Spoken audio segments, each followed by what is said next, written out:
ladies and gentlemen. Welcome back. It is us, Dragon's Greed Gaming. You're joining us for yet another episode of Mork's Madboyz, our Warhammer 40,000 Wrath and Glory campaign actual play series. And we are the day before Christmas here, or the day before Christmas Eve, I should say. It's Friday. We're playing a day early because of the holidays, so by the high time you hear this, it'll be well past Christmas, but we are going to have a little Christmas mayhem tonight. So thank you so much for joining us. As always, before we get started, be sure to stop by Facebook and give us a like and a follow where you can hear all the latest news of the show. Be sure to check us out on YouTube and subscribe there. Help us grow that part of our community and channel. And give us a good old 5-star review on Apple Podcasts and iTunes. Help us get out to the more uninitiated masses of the 40K fandom. And also, if you are so inclined and if you really want to help support the show, consider stopping by our Patreon. We've got 4 different tiers of support. You can chuck a few coins into the Dragon's Hoard and get yourself access to early weekly access to the weekly episodes. We've got a come play games with us. Come do some RPGs with me and the cast. And get some hands on some of Kyle's cool artwork he's been doing every month. All sorts of cool stuff. So if you feel so inclined, we appreciate it. And however you support us, whether it's just listening every week or stopping by one of our social medias or financially supporting us, it all helps and we really appreciate it. So thank you guys so much. And yeah, I guess we'll do our usual. We're going to do our round table here. Tell us who you are, who you're playing, what your objective is for tonight that you rolled, and anything you want to share with the audience, perhaps your Christmas plans, as we are just a day away. And also, listeners, we will be without Sean tonight. Our resident pain boy, I think, has holiday stuff going on, so he's just not cool enough to join us. Clearly, his priorities are not where they should be. But I've got 3 other players who do know what's up. So we'll kick it off with the Frog. What's going on, buddy? Hey, yeah, I'm the Frog, and I'll be playing Edaka today. For my plans for Christmas, I'm back in the Palatine area visiting family. I think we've got a handful of dinners planned in the next couple days, weirdly, but we'll be kind of hopping around to different family houses and having a good time. Do you have a lot of family out here? A fair amount, yeah. I think just because we have sort of like a couple divided and re-extended families. That's like, well, we're going to mom's side and then dad's side and then the in-laws and so on and so forth. Not my in-laws, but in-laws of my other siblings, family right? members and my sibling. Yeah. Gotcha. Okay. Cool. And what did you roll for your objective tonight? What's Head Hacka's goal? I'll be trying to start a fight. Pretty straightforward one, I think. Excellent. Awesome. Okay.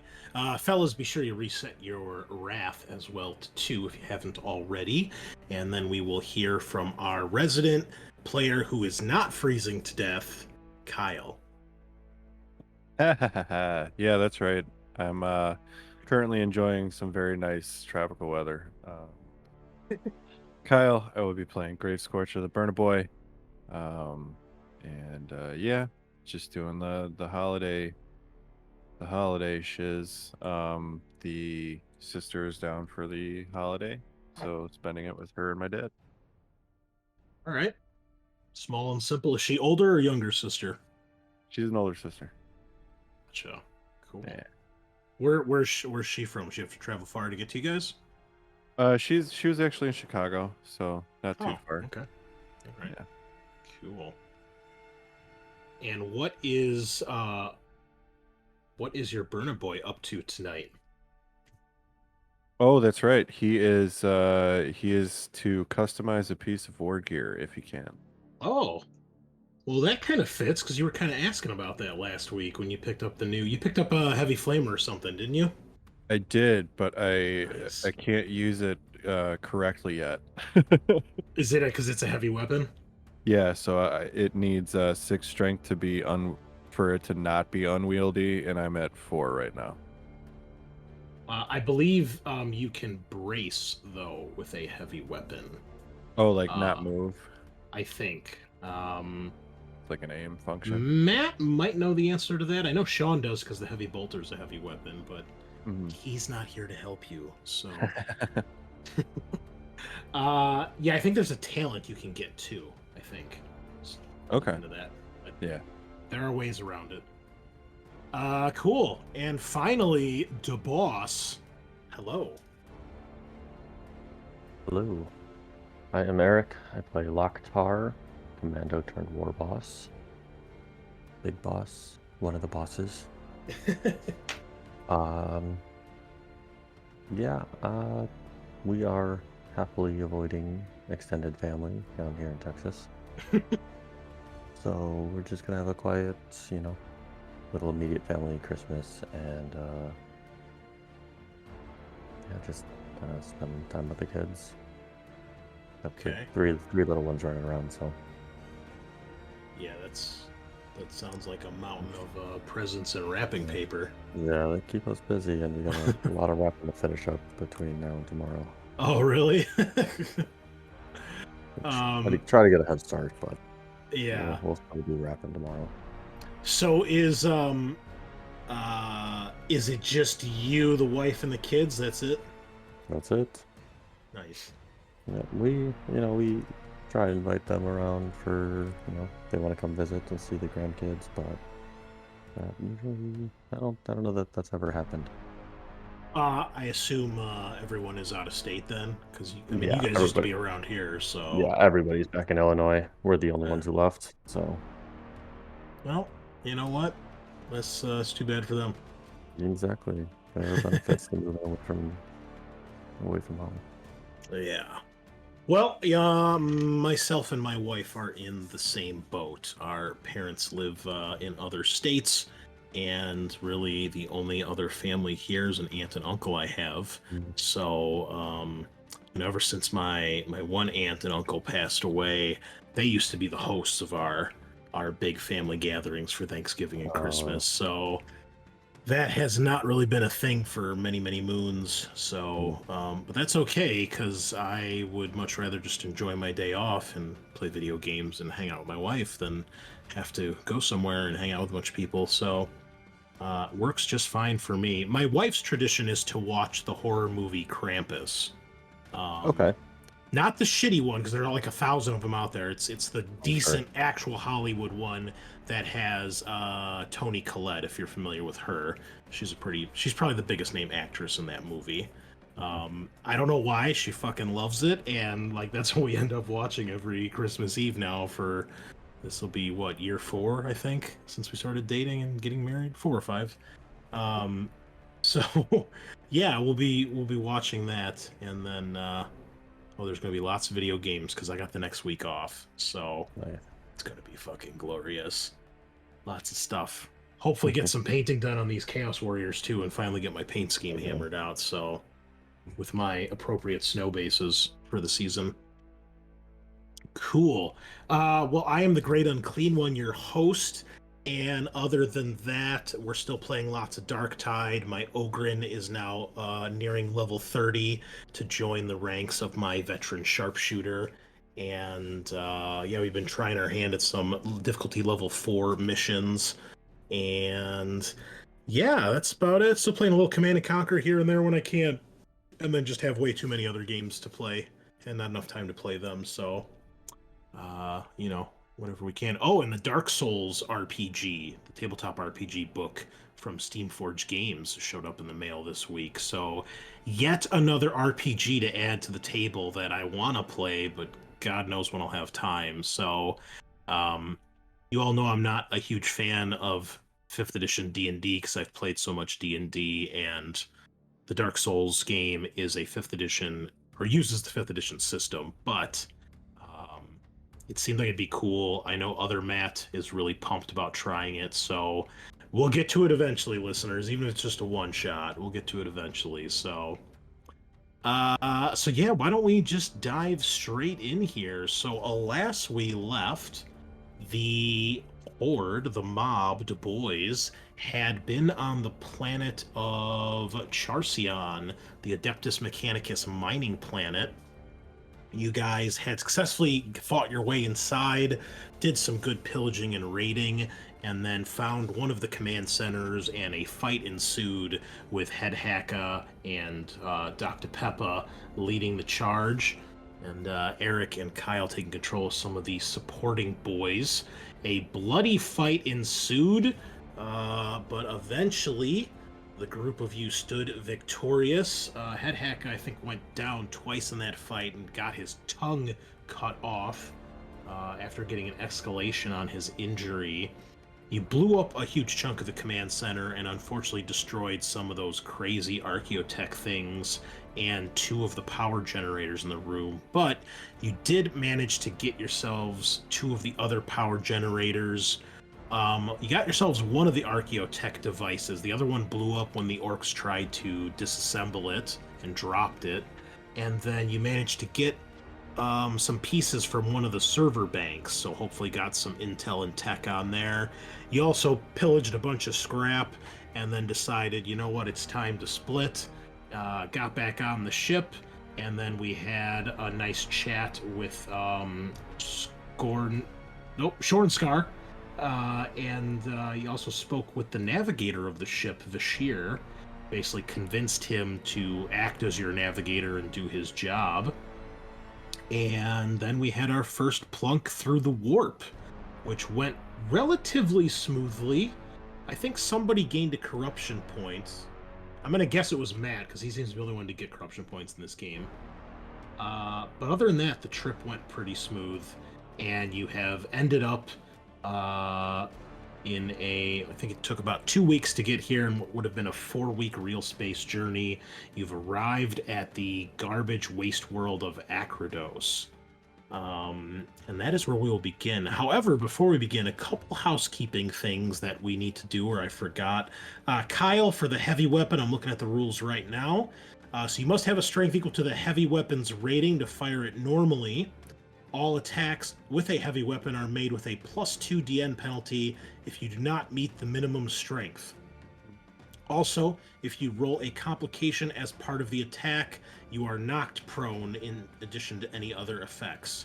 If you take the brace action or secure a heavy weapon to something like a tripod, negates the heavy trait. So there is a combat action called brace that allows you to steady yourself. And I believe there's a talent as well you can get that allows you to just run around like a badass, like Rambo with a machine gun. So I'm pretty sure, at least in the old games there was. I'd be surprised if there wasn't. Second, hold on, I have a list of things here we need to go through really quick. Oh, here's a big one. We did not repair the Purging Fury's thrusters. And so it wouldn't have been able to go through the warp really at all if you guys didn't do that. So we're going to retroactively go back to before you guys jumped in the warp. And Head Hacka, I would assume, being the resident mech here, you would like to do the tech test to fix that? Yeah, for sure. Okay, so it is going to be, I believe it's DN7? It's 5 or 7. Go ahead and make a test, and we'll see if it even matters. Okay, 7 is what? This many? Oh boy. Oh no, complication. Okay, let me double check and make sure what the actual amount needed was.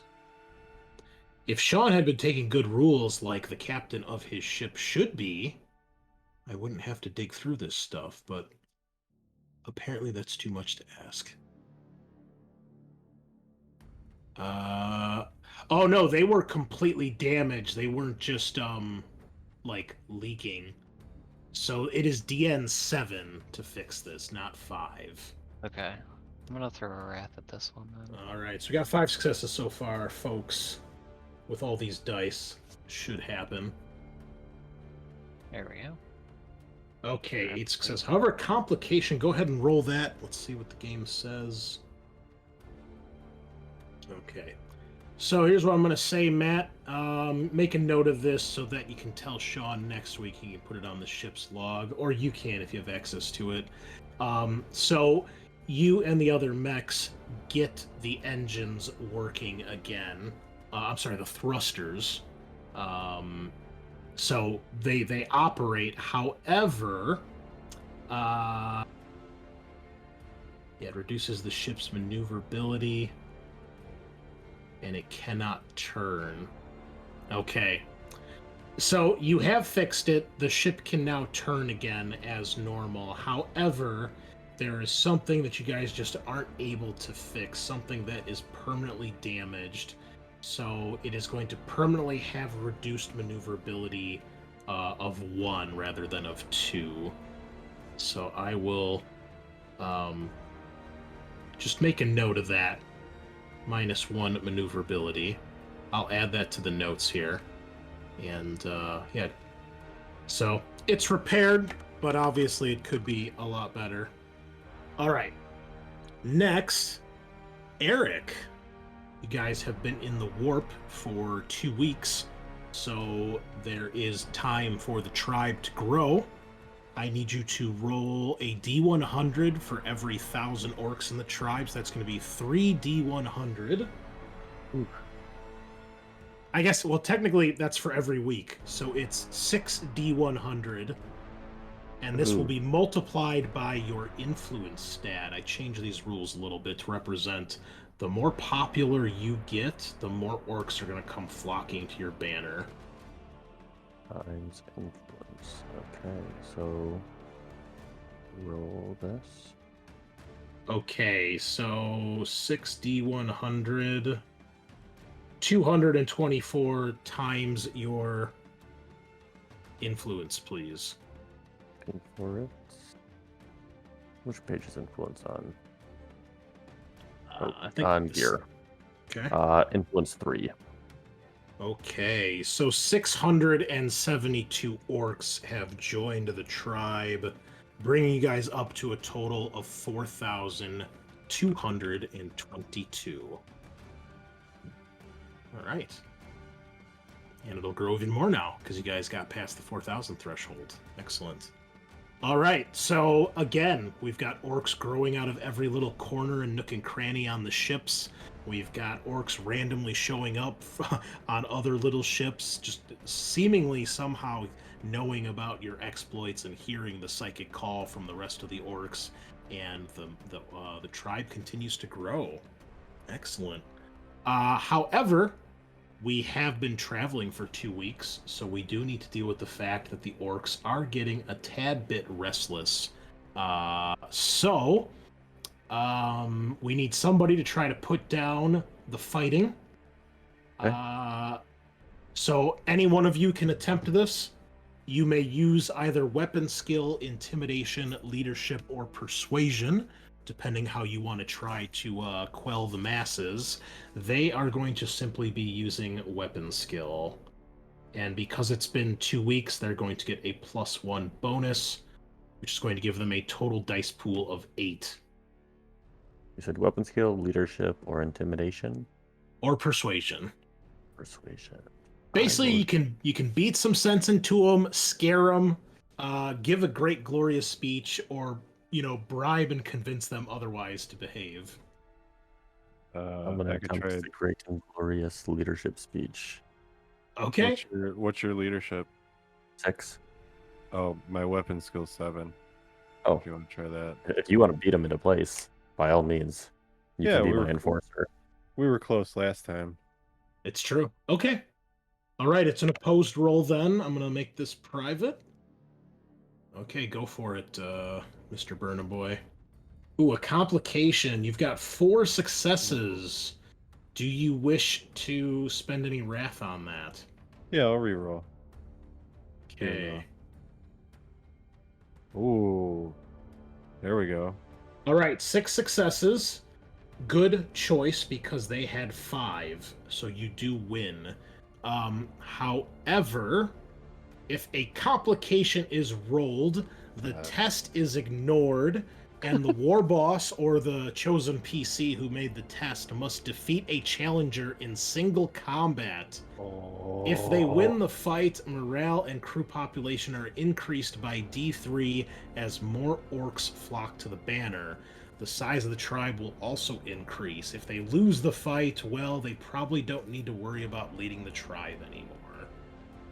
Okay, so we've got ourselves a challenger here who thinks they can do a better job leading the fight. All right, so as you're going around bashing heads and trying to get some semblance of order here, and you're doing a fairly good job, you come across a group of orcs where there is a rather large knob who is basically getting everybody riled up, and he seems to be the instigator of this particular set of unrest.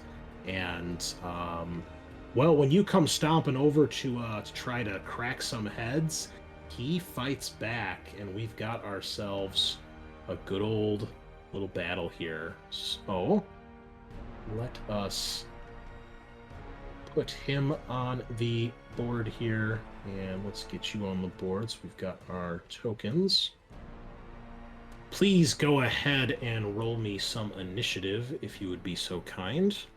The orc knob has a 1.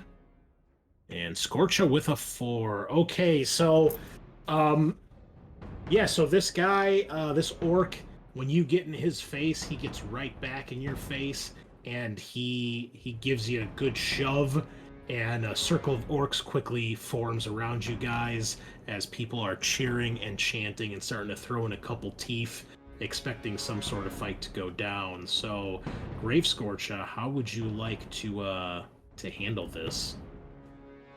Scorcher would reach behind him and pull out the omniscient axe, and yeah, look at this knob and go, all right, I warned yous, and then just go swinging. All right, he does the same, pulling out a two-handed choppa and prepares to meet your charge. Go right ahead. All right, that is a hit. Please roll some damage. All right. 10 All AP2. Okay, let's see here. Get out the good old calculator. Oh, something I discovered, guys, that I was totally doing wrong with the rules. Although, honestly, I don't think it matters, because you guys seem to steamroll most things in this game anyway. You actually cannot make determination rolls for enemies unless you spend Wrath to do so, or unless they have an ability that allows them to do it automatically. So regular troops, like, they don't get to make determination rolls like you guys do unless I spend Wrath. So, just an FYI. I am going to do that here, though, I think. Yeah. Because this is a big, tough orc. He's got 4, so he will soak that. Well, let's make sure he soaks that. I'm sorry, was AP2? AP2. Okay. Okay. Yeah, so he soaks the damage with his shock and does not take any damage. Okay. You score a hit, it bounces right off his armor, and he just takes a swing at you right back with his big choppa. Yep, here we go. Ooh, a complication, but he does hit. He'll shift 1 for damage. Okay. Okay. Nothing there. 11 damage, AP 1. Okay. Oh, it's a WoW weapon. He'd get 1 more dice. Hold on. Nothing. Okay. 11 AP 1. 11 and AP1. out of ammo, that's not going to matter. Another out of ammo? Come on, game. So is it resilience plus your armor, or is armor factored into resilience? I'm sorry, I keep forgetting this. Armor should already be factored in. Make sure, as long as it's checked off on your character sheet, it'll be factored in. Okay, yeah. It should be. Are you on? Yeah, you're on. That would be bad. He Alright. drops his weapon. So he hits you so hard, the weapon is jarred out of his hand and clangs to the ground. Your turn. Nice. Well, I am going to take the... He's going to soak and take 1 from all of that. Okay. And then going to return fire. Right, Orc Knob gets first blood. I'm gonna crush you, and then I'm gonna crush Loktar. Ooh. 7 successes, not bad. Okay, go for it. Let me shift for damage. You know what? I'm going to shift for one of them for glory. Oh, I can't, can I? No, because now that you're wounded, your DNs went up by 1, and his defense is 3. Gotcha. Okay. So I'll just roll damage. Alright. Oh, that's better. 14 AP2. Okay, 14 AP2. Okay, I'm gonna spend another rune to try to soak some of that again. That's a big one. Ooh, there you go. And he soaks 2, 3, 4, 5. That's actually... Oh no, he can only soak 4. He is now exhausted, and he does take 1 wound after all that. He soaked most of the rest, so... Yeah, he's a little messed up now. Let me make sure this is all on him. Where's exhausted? Is this it? Yeah. Oh, I gave you a boo-boo too. So you strike him, and he doesn't really have much to defend himself with. He tries to grab your weapon as you hit him, and instead you strike him right in the chest. Most of the blow is kind of soaked up by the armor, but you can see he tries to like tough it out, give a good display of, you know, it not affecting him, but you can see he's breathing really, really heavy now. He picks up his weapon. It's a simple action. I think that's all he can really do. Yeah, because he's exhausted. He only makes 1 action, basically. So he spends that getting his weapon up, and he tries to shake off being, you know, kind of stunned, and he's like, "Is that the best you got?" Oh no, much more. And gonna swing some more. Alright. Come on, buddy. Alright. It's a hit. Roll for damage. 13 Ooh. AP2. 13 AP2. Okay. All right, that gets a good hit on him, and you get a nice splurt of blood as you strike him right over the shoulder and crack through some armor. He lets out a roar of pain and frustration, and he is going to take a... Let's see. Just do a basic combat action because he's exhausted. I guess he can only do a regular attack then. He can't do anything crazy. He was going to all-out attack, but that's not going to happen. So he's just going to swing and hope for the best. Oh, look at all those, though. What's your defense? I don't think I had you targeted. Give me 1 sec. It is 3. Okay, so it should be 4 then, because he's wounded too. Because he's wounded, yeah. Oh, okay. Well, he does hit, Yeah. but not a great hit. Oh, Ooh. but there's some damage. 16 AP. Oh, wait. Sorry, wall weapon. Forgetting. It doesn't matter. 16 AP1 with the big chopper. Yeah, that's going to be some determination rolling. Okay. This rolls a 12.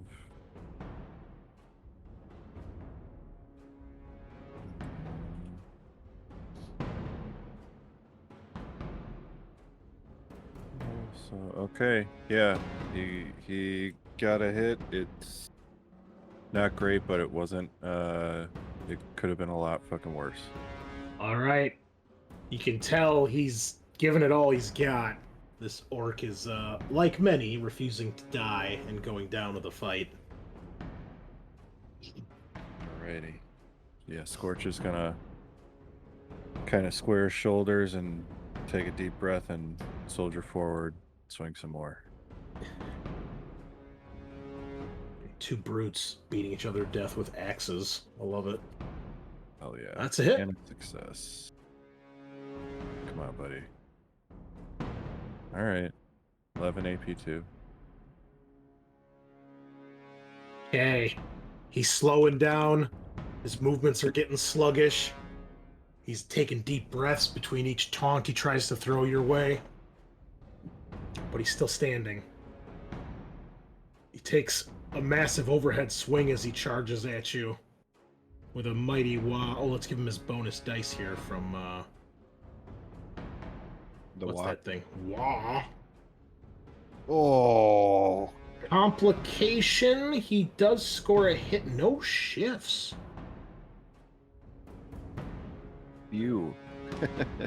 And he's going to score 18 damage. Oh, look at that ED roll. 6 ED. Holy shit. Let's see. What is his complication? Blinded. Okay. Ooh. So he strikes you. In doing so, swinging wildly, he hits a pipe overhead which sprays something. You're not sure if it's smoke or water or oil. And you hear him shout as it just coats his face and gets in his eyes. He starts swinging wildly. But a big hit from the knob. Yeah, super fucking big. Okay, so what was it? Wow. Okay. And then another fucking. Okay, yeah, he's chipping away. It sucks.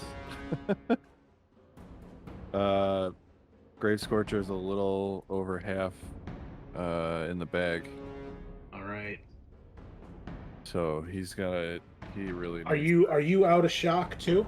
Yes, and I am out of shock. Okay, so yeah, these two brutes just pummeling each other, basically beating each other to death. But Scorcha, you're up. Now's your chance. So while he's blinded, what does that do? Let's see. You're unable to see properly. Increase the DN of any sight-related task by 4. Oh. This lasts until the end of the round or until it's been cleared by a Medicaid test. Okay, so yeah, if he's still standing, his next attack's going to be really difficult. Go for it. Now's your chance. Yeah. All right. It's always a surprise when you roll your dice because I can't read them. Yeah, and I keep trying to make them more legible, but alrighty. So success. Let's roll damage. Ooh, that looks good. 14 AP2. Ooh. All right. That will put this orc in the ground. How does he die? All right. So I think he's gonna try again for one last ditch effort of that like overhead swing, and instead he's gonna get it stuck in the pipe. Okay. And Scorcha is gonna swing horizontally and chop his hands off at the forearms. And then as he's looking at his stumps, just kind of bury it in his forehead. And then that's that. Damn. That's brutal. But Well, Scorch is not a very nice guy. a cheer goes up. Teeth are exchanged, and blood coats the ground as this orc's armless, mutilated body, face covered in oil and steam, crashes to the ground, and the little rebellion is over. Well done, Scorcha. You may please roll me a D100. Alright. And yeah, that's how many orcs are going to join the tribe after seeing that. Another 50 orcs. Nice. Excellent. Also, would Scorcha be able to pick something off the corpse and use it as decoration? Sure. What do you take? Let's say that he's got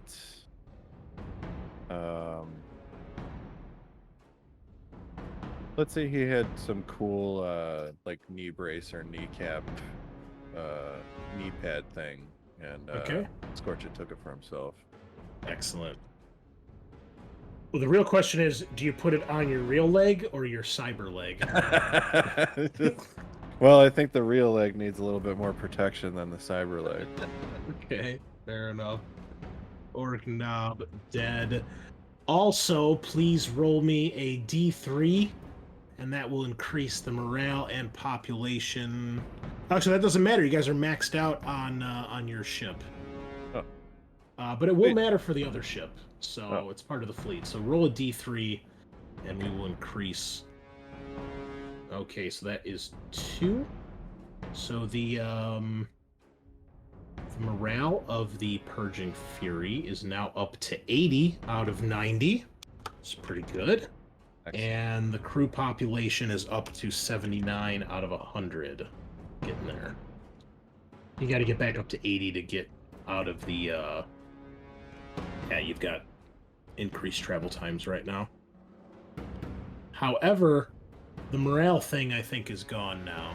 So that's good. Yeah. Oh, no. You have to get above 80, and you're currently at 80. Just a little bit more morale. Move back to normal. All right. Well done. So Scorcha puts down a rebellion, slaying an upstart rival that dare threaten your rule, Locktar. This ship be Locktar's ship. Many orcs cheer in agreement, shouting Locktar's name. Yeah, and I think Scorcha would head back to DeBoss and walk in the door, like burst in Kramer style, whistling. Yeah. And coated in blood and sporting a new knee brace. And yeah, and you know, standing with, you know, it up on a chair so everybody gets a good look at it. The Captain Morgan pose. Yep. Yeah, and he just looks at Lactar and says, I took care of that thing you wanted to take care of, boss. Zingitz chimes in from out of nowhere. Oh yeah, you should see the other guy. Yeah, he's dead. You see Oh, shit, Zingitz wipes his hands like he's the one that did. He's like, yep. Another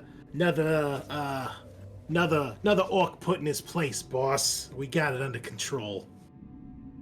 And look, you Good. didn't even have I to don't burn need any. anything. I'm not sure that's Fun good for stuff, too. Scorcha. What's that? Not sure that's a good thing for Scorcha. Yeah, well, I mean, he's still standing, so I think it all worked out in the end. So, yeah. what's next? And the atmosphere for any other vessels. And I want to know what kind of comms are on planet. All right. And actually, a couple other housekeeping things really quick. Locktar, you asked about acquiring a squig. If you still wish to I do did. so, I do. pick it up. please, you'll make an acquisition test. It's going to be DN5. And if you pass, you'll be able to take a squig from the characters here, and you can basically have that as a companion. So you can put them on the table and on the board, just like with Matt's ammo grot. I mean, they don't have a lot of hit points. They'll die really easily, but you can have an attack squig. So go ahead and give me an influence test, please. And you're an orc, so you can use strength instead of your influence if it's higher. Let me check. It probably is, but I'll double check. Yeah. Ooh, is that a critical? Ooh, it is. I really wanted that squig. All right, yeah. They, after seeing your right hand here put down that orc, you have a squig. You can add that to your character sheet inventory. And yeah, you should be able to so we can just put one on the table here. He does need to get a name though, so think about that. He needs a good name. Until he inevitably explodes, but you know. And I think... Oh, two other things. You had asked Mulgrim to look into and try to see if he could hack the server that you guys stole, and also to try to figure out what the Archaeotech box was that you guys stole from the command center. So since you've been in the warp for 2 weeks, he's had time to do this. We're going to do a tech test to see how he does on the server, because this is going to matter. This is going to be private, though, so... Okay. I guess it doesn't really need to be private, because you guys would see what he rolled here. He has 6 successes. Does anybody wish to spend Wrath to try to boost that? Or are you guys happy with 6? This is one of those, the more successes, the more information you'll get sort of thing. I'll throw a wrath at it. Alrighty, let's do that then. 10 successes. Okay, not bad at all. So, eventually, as you guys are nearing the end of your warp journey, Mulgrim comes in over the Vox, and says, "Hey, boss, I looked into that thing you stole. You want to come down to the shop? Tell you what I found." Be right there.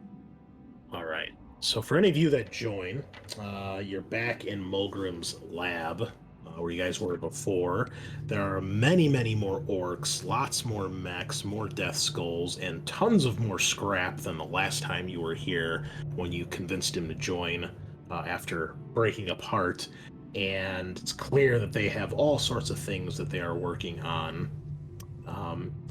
He leads you to the back where there's a separate room, and you see all sorts of wires and cables that have been cobbled together, and you can see that the Archaeotech box is in one corner, and then he's got the server plugged into something. There's tools and bolts everywhere, little components. It's fairly dirty with grime and oil and grease and occasional sparks off of various equipment. But it's very homey. It's very orky. And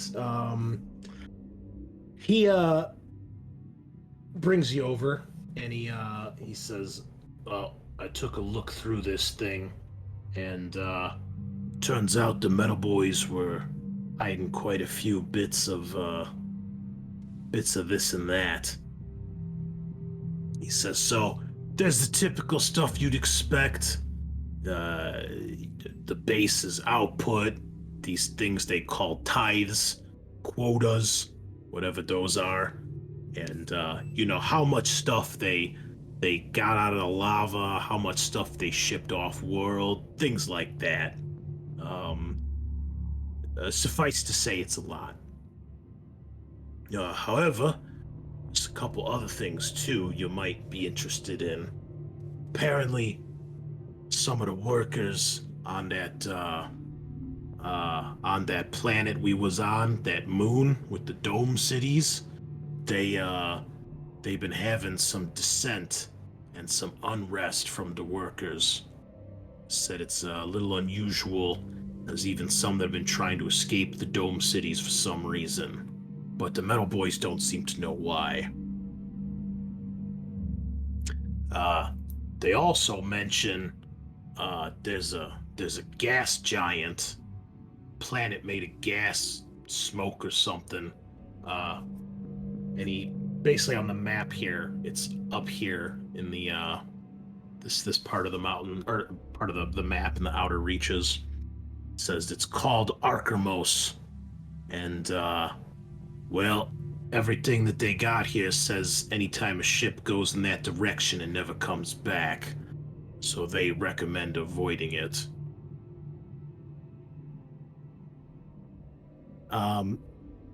He goes on further to explain that he has discovered what they have classified as Project Nullstone.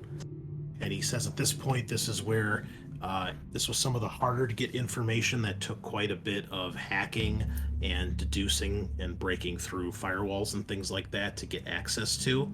So, he's like, this seems to be what they were kind of quote unquote hiding.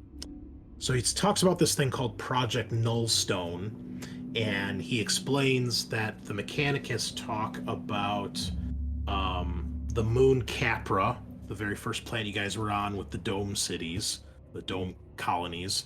They have found several deposits of blackstone, including what they describe as blackstone pylons, which are these giant, massive, kind of pillar-like structures that are made out of solid black stone. Most of them seem to be underground and have been found in various ruins along the moon, and it seems that now seems to be the primary purpose for operations on the moon. They're still mining and doing other stuff there, but it's clear from what he's found that the Adeptus Mechanicus has been keeping this hush-hush to themselves, and clearly they find it important.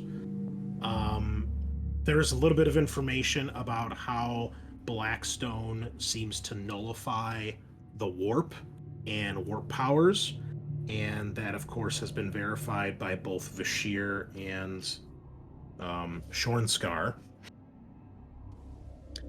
There's not much as to what they're doing with it, other than it's clearly valuable, and they don't want anybody else to know that they have found so much here.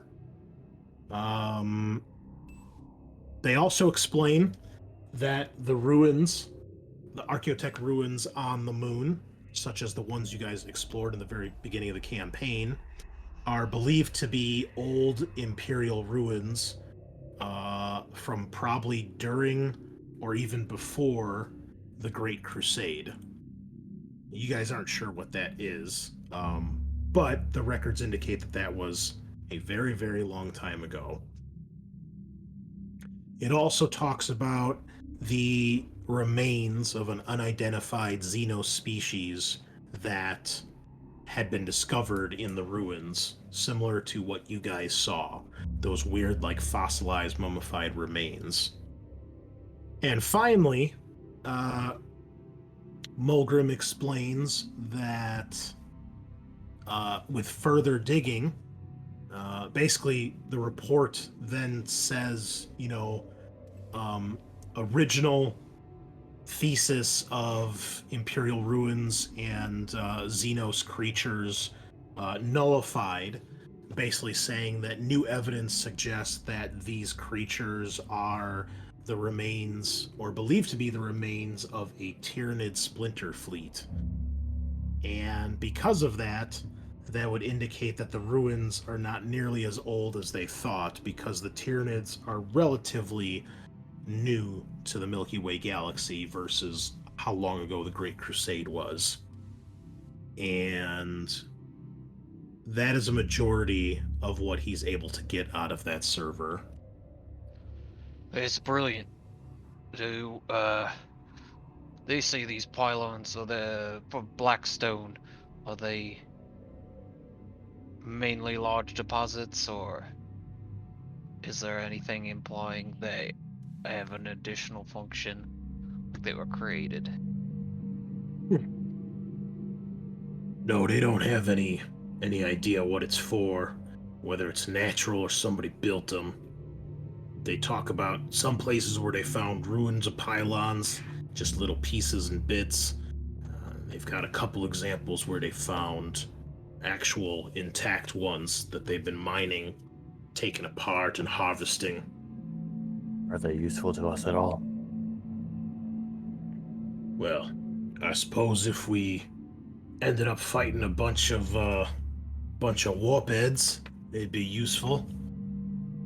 I wonder if we had a big enough pylon, we could just lift it up onto the ship and not have to negotiate with that Vashir. too often.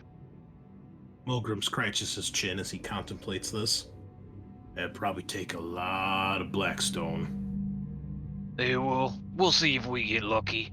Otherwise, till then, it'll be scrap and choppers. Should we get out harvesting? Anything useful scouting in the waste belt out here? He says, yeah, any active power source is always good. Any more scrap. Big pieces especially. Anything metal, anything still in a piece or two. We'll keep your scrap pile growing. He gives you a toothy grin at that, and then he says, "Oi, almost forgot." And he walks over to the Archaeotech box, and it looks like he presses something on the side, and the top of the box opens. And inside, obviously the power field is off. Inside, you see these very shiny, polished, expensive-looking red gemstones. It's like a treasure chest full of them. In various sizes. Some as big as a fist, some as small as, like, you know, what you'd put on a piece of jewelry, like a ring or an earring. What's this? Well, this is what is mining out of Charcion's lava flows. You know, that black ceramite? He's like, well, this is the finished product. Once they refine it, and dust it off, and polish it up, they get these red gemstones that the Umis like to put on all their bits and baubles. It's expensive stuff to them, and it's worth a lot. Don't know what it's worth to us, but that's what's in here. This is the finished product. Maybe it was getting ready to go out to shipping. Gotta be worth something if they kept it in a command center, right? Right.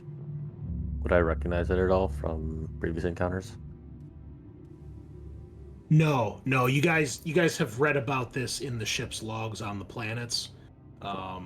You know that a lot of it, and he would confirm that a lot of the there's frequent exports of that stuff to Telesaurus Bliss because the nobility loves this stuff.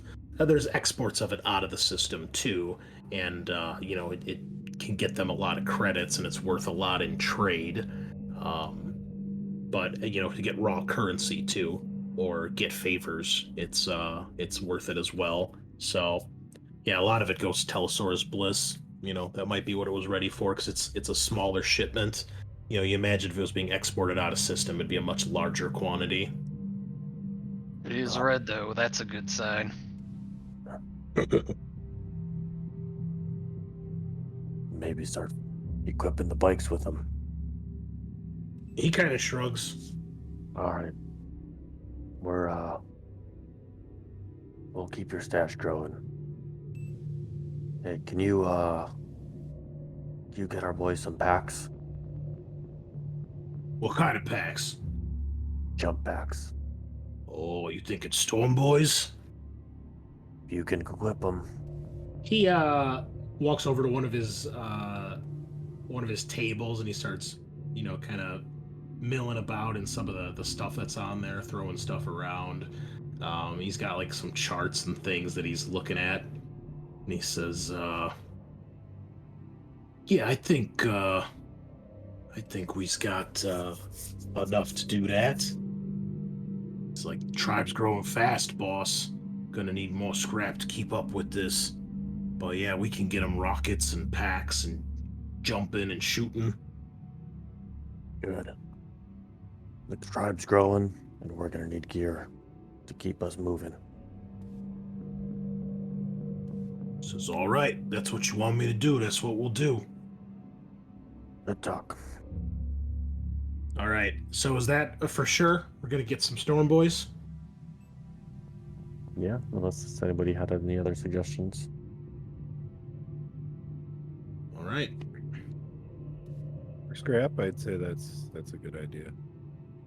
I love the sound of that. Okay. Well, your tribe has grown in size. It's gonna be 5 scrap instead of 4 now, which puts you down to 6.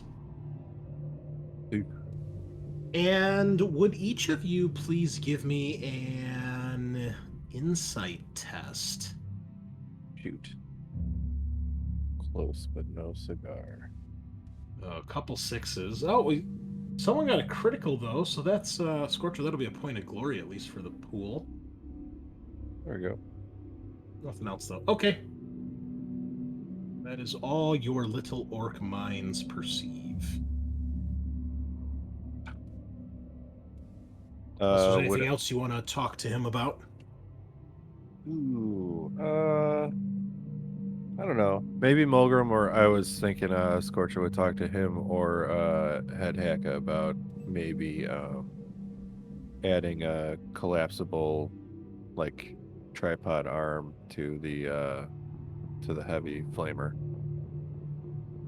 Well, sure, you can let you talk to Head Hacka. Mulgrim's kind of busy with bigger things. Yeah, I don't like him anyway. Wait, Ed Eka.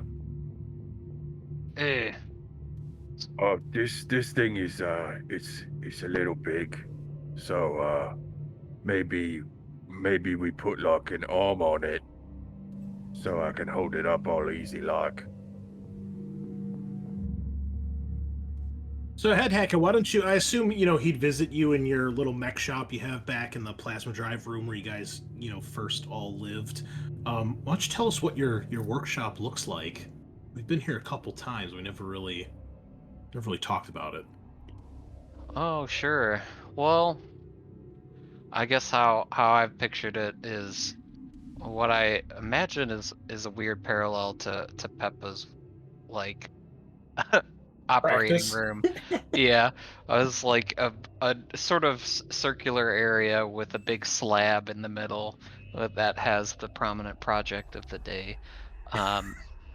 And just like beyond that being a relatively, besides whatever's being tinkered on top of that, relatively clean, just like the walls and everything just lined with miscellaneous junk and old tools and bits and bobs and end of war trophies that maybe would have been useful at some point, but just gather dust mostly.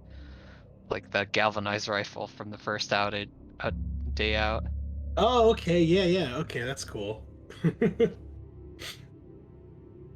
I think that's more or less it. We got Brap Gob up there. He's probably got like a hammock on the top level somewhere. Not top level, but just off the ground slightly, and crawls along and helps grab things off of the huge pegboards. Yeah, okay. All right, well, that's what you walk into, Scorcha. You see Brapgob is currently, looks like he's quote-unquote organizing some things on one of the tables, perhaps counting some ammunition or bolts and, making sure that his custom Mega Blaster, Head Hacker's custom Mega Blaster is in working order, maybe charging up one of the power cells. You mentioned arms. You what? Yeah. Well, like if I were to aim it, there would be something to root it in the ground. Sounds like more of a foot to me, but I suppose potato. Arm leg stick. Sure, we could probably set that up. Just like a quick deploy sort of turret type. Yeah. Won't be able to move much once it's up, but reckon we could get something together. Yeah, I figure that's what like a tripod would kind of act like, Chris. The moment you kind of set up, you're there. Okay. Yeah. So are you thinking more of like a big tripod like for like the sentry gun in Aliens, like where it's, or are you thinking like a little tripod like on a German World War II like MG to like brace it up against like a window or something? Yeah, I'm thinking more of the skinniness, and probably like half height, so he would still have to like kind of crouch, maybe take a knee. Okay. All right. I'm checking the like equipment. Are there any weapon upgrades like that? That do. Yeah, that's what I'm checking because that seems like it would be the first place to look. Bayonet, chain bayonet. Lots of scopes, mastercrafted, muzzle brake, sights, silencer. I'll tell you what. Give me a influence test. This will be your acquisition for the night. Okay. And we're gonna count it as DN. I mean, it's not terribly complicated. I would say uncommon DN3. So total of DN4. And you can get a +1 bonus here because you got Head Hacka basically cobbling it up for you and building it. Okay. And this is the one that can be the strength test, right? Yeah, definitely. Okay. Alrighty, so DN4, 1 bonus. Come on now. Oh, that's rough. Let's Two. I'm gonna use a wrath. Okay. Oh man. One more. You want to use a glory? I sure do. Come on, buddy. Oh. All right. You can spend a point of wealth to get one more. Yeah, I'll do that. Okay. We'll assume you pay that to Head Hack, because the Head Hack, you can actually increase your wealth by 1 as he pays you some teeth for your services. And yeah, you can add that on your character sheet, Kyle. So we'll say that for a do like a simple action, you can or like however aim works, it'd be the same type of action to deploy it. Okay. Cool deal. So basically, you can't move because you gotta unfold it and set it up. Nice. But then, as long as it's deployed, you can ignore the heavy thing like you're braced. Okay. And yeah, Scorcher will throw in an extra tooth for Head Hacka as well. Oh man, look at that! So rich. Pleasure doing business with you. Oh, thanks, friend. Okay, well, with all that done,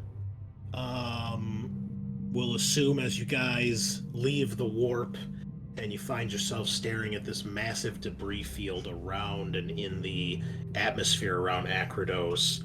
You guys are back up on the bridge. Peppa's obviously on the bridge of the Purging Fury. And Loktar, I think you said something about scanning for ships or something? Yes, I want to scan the area for ships and the planet for any comm stations. Okay. If you want to do those both at the same time, you'll have to have each ship do one of them. Or if you want to take your time, you can do one after the other. Scanning the planet will take longer than scanning the immediate area for ships. We can take our time. Okay. We just quelled the boy uprising. All right. Well, whoever wants to can make a... Oh, what was it, Matt, for scanning? Was it perception? I think we've been doing investigation for that Is one. that it? Investigation?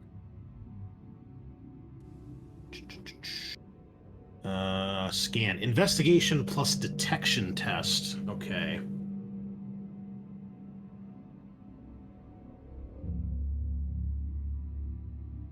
Yeah, I'll throw one of those in. Remember, the detection of the Vindication is +3, so you get a +3 bonus on this. Gotcha. I was like, I know it was at least 2, but there was an extra thing in there. Yeah, it's Okay. your nose for trouble for your machine spirit. It's always looking to get into maybe where it shouldn't go. Yeah, well, throw that. Okay, 5 successes. All right. Okay, so as you guys exit the warp and you begin using your augury arrays to scan, you do actually pick up another ship that is in orbit, moving through this massive debris field. And it is clear to you, you had how many successes? 5? Okay. It is clear to you that it is trying to run dark in that it's tried to power down its systems so that it's not giving off much of an energy signature, and it's basically just floating through the debris field. However, what you can tell, Head Hacka, is this ship has some sort of void shield or force field of some sort that is giving off a lot more energy than a typical shield would. Even when a ship is powered down, you know that unless someone's doing a very specific scan, it can sometimes be hard to pick up a ship, and it's a tactic you can use. It's clearly what they're trying to do here, but their energy shield or void shield, force field, whatever it is something that's giving off more energy than you're used to seeing, and that's what you're able to catch as you do a scan. It's faint, but you do find it. Once you do, you realize this ship is it seems to be a pretty good size. However, that is all you'll get. You detect it, but if you want to get more information about the ship, the only thing you can tell is that it's a lot bigger than your ship. Oi, boss, it looks like we got a big fish out here. Can't have it catching us. See if we can surprise it. Oh, we gonna spring a trap on him, you mean? Try. Let Purging Fury know the plan. What do you guys do? I think we're gonna try and come at it from 2 different directions. Have the Purging Fury move around to the side. Okay. And then, are you guys going straight forward or trying to come around the other side? Which one of us is faster, the Purging Fury or us?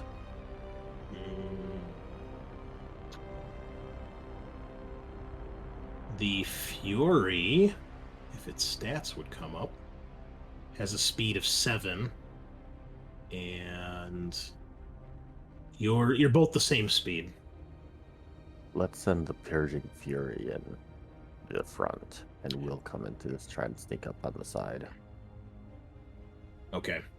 Have the Purging Fury page it to distract it. Try to hail it? Yeah. Okay. Yeah, let's try that. All right. Head Hacka, I assume you're usually the helmsman on the Vindication. Please give me a... What is it?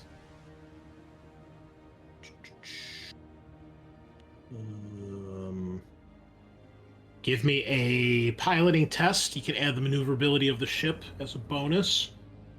This is going to be DN 5 as you try to maneuver that you guys are coming at it from the starboard side. Ooh, a critical success. That will do it. Well done. All right.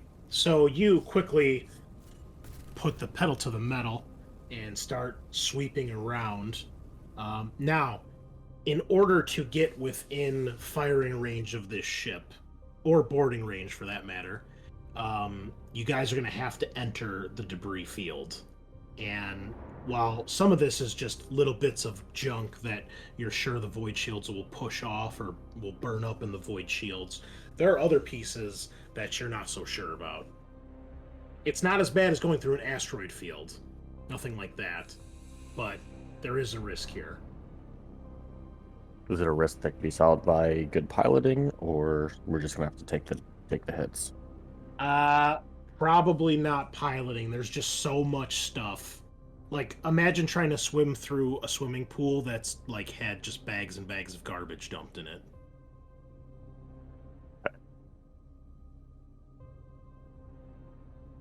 You don't think... I'll put it this way. It's not going to damage the ship, but it is going to cause issues.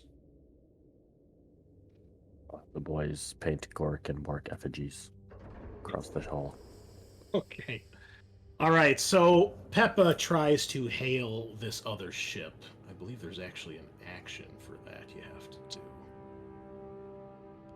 A tech test. Okay, well, he'll give it the old college try, I suppose. Actually, he's going to have the ship do it because it's got a higher tech than him. If I could find it. They are 6. Yeah. Okay. And it is DN. Okay, so he does pass. All right. So he's trying to hail the other ship, and basically, Head Hack, at this point, you guys are able to get around on the flank of this ship. And at this point, when this happens, you guys act a little faster than the other ship does, but it does seem to start powering up its systems, and it returns the hail to Peppa. Is there anything particular you have Peppa say to them, Locktower? Should have started with this. Is there's still human crew on board, correct? Yes. And can we get them to say, can we get them to speak for us as if like the ship wasn't taken by orcs? I imagine you probably could. There's enough orcs here to probably pull that off. Sure. To convince them. Yeah.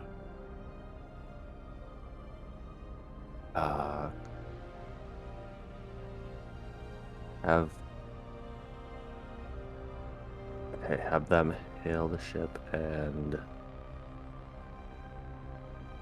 anybody have any ideas on what they should say?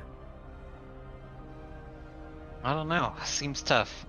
Well, so All they're, right. they're, Well, they're flying blind, right? you guys will do it this way. So you open up the hails, and it is responded to. You hear a deep robotic voice basically say to you, "This is the Rex Machina. Identify yourself." We are the Purging Fury. There is a moment of silence, and then the voice repeats back and starts to spit back, like, basically statistics about your ship, like what part of the fleet it's from, the type of vessel it is, and when it gets done with that, it then says, "Identify second vessel. Why are you breaking formation?" Second vessel is the Vindication has come to aid. There's another pause, and I need to make a roll here. To your surprise, this voice then begins to do the same as far as like statistics of the Vindication, and both of your ships can tell you're being scanned, but they are getting way more information from you guys than you'd think a regular scan could get you, like the name of the ship and like specifics about some of the crew. And it immediately identifies the Vindication as being a rogue trader vessel under the command of rogue trader Casadora. And it immediately requests to know why an Imperial Battlefleet ship is accompanying a rogue trader vessel and what assistance you are speaking of. This is a restricted Adeptus Mechanicus area. Now that we have its name, do we know anything? Can we pull up any information about the ship? You'd have to do a focused scan to get more information about the specifics, which is okay, so there's another. There's no log on board. No, not for this. Definitely not. So if you want, you can make a focused augury scan, which again is an investigation plus the detection of the ship. Yeah, We'll do a scan, kind of see what we're dealing with as far as like weaponry. All right. Yeah, my Head bad. hacker. Sure.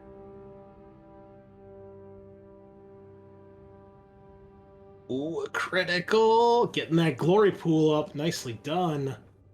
3 6s. Beautiful. Hell yeah.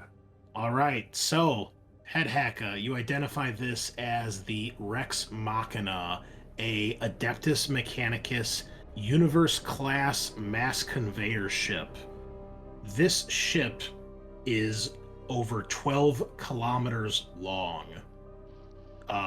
Which, to give you guys an example, the Purging Fury is only 1.5 kilometers long, and the Vindication is 4.5. So this thing is about 3 times the size of the Vindication, maybe about 2.5 times the size. Estimate crew about 60,000, with a potential of up to 2 to 500,000 potential passenger capacity if it's been retrofitted for passenger or cargo. With a quick scan, this style of ship is usually meant as some sort of transport, either for cargo or people or both. And you can. Did you have any shifts? What was the DN of that one? I just said DN3. Okay. Yeah, I would have 1 shift then. I could do, yeah, quality of information. Yes. You can. Well, you definitely know that this thing has weapons. You would with a shift, you'd be able to identify it has. It has 5 weapon systems. 2 on each side, 2 port, 2 starboard, and 1 dorsal weapon. Okay, so no avoiding the guns.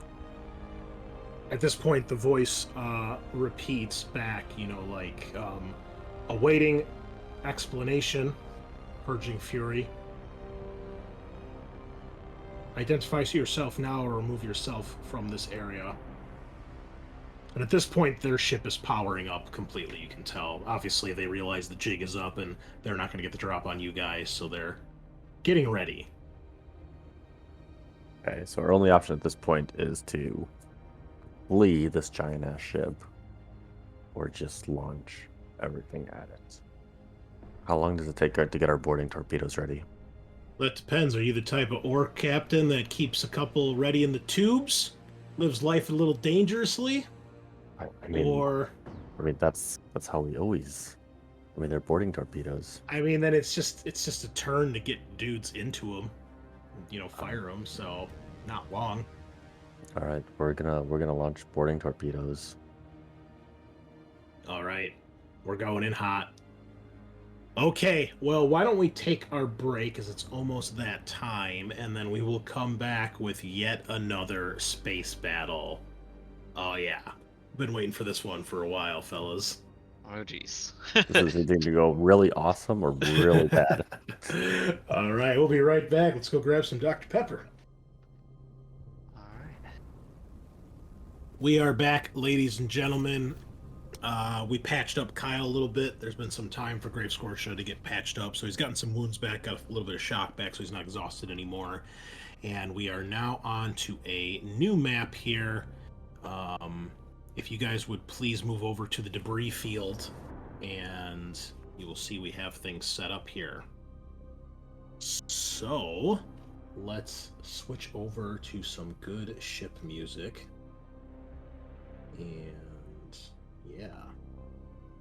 Alright, so we need to start some initiative, first and foremost.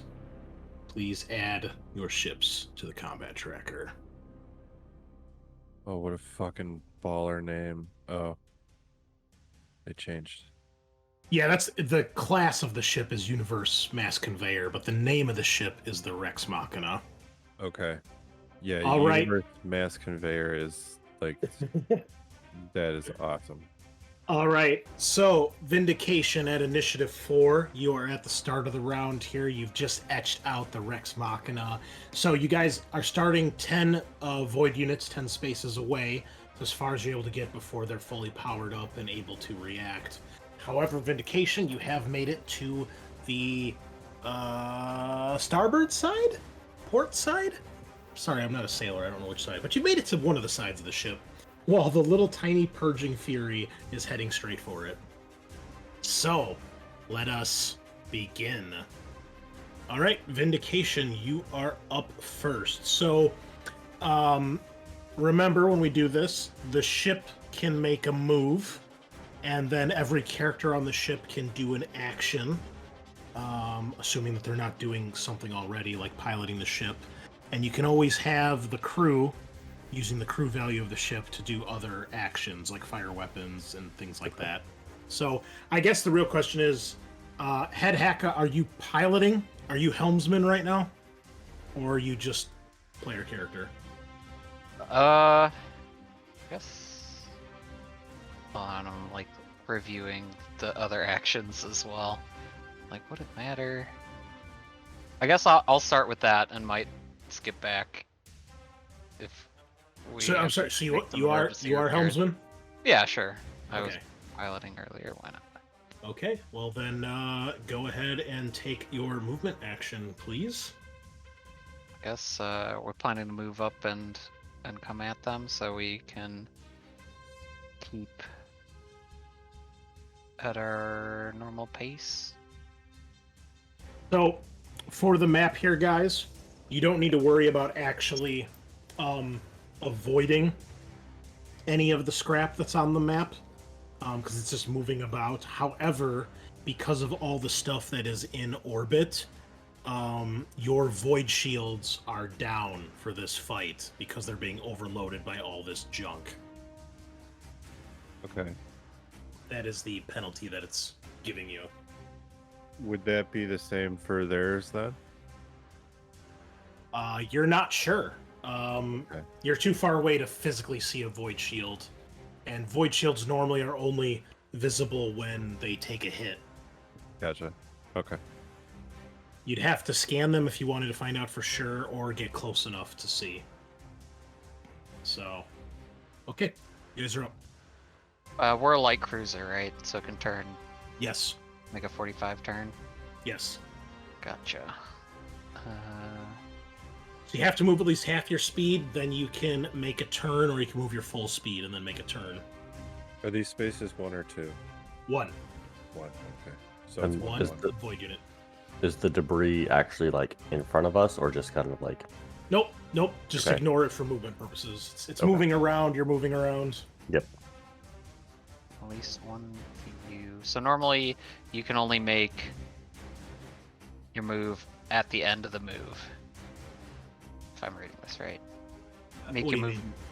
movement actions are resolved before normal. During a normal move, it must move at least half its speed value up to its full. After this move is complete, perform a turn. So that's your standard one.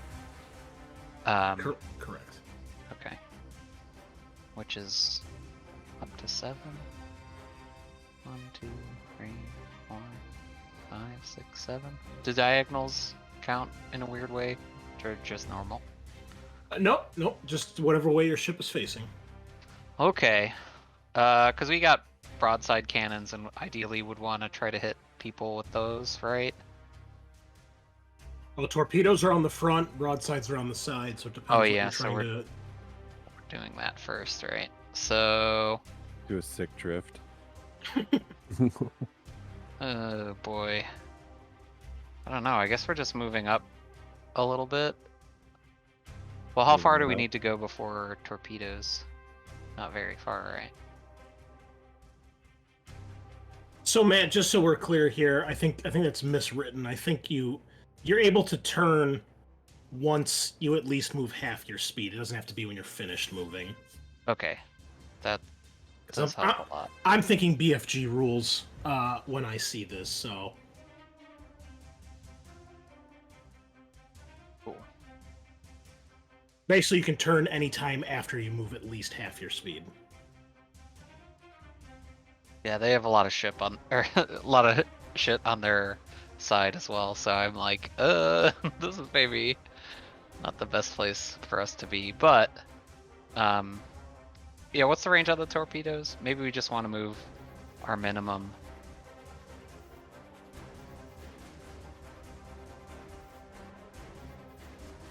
I was looking for it. I can't.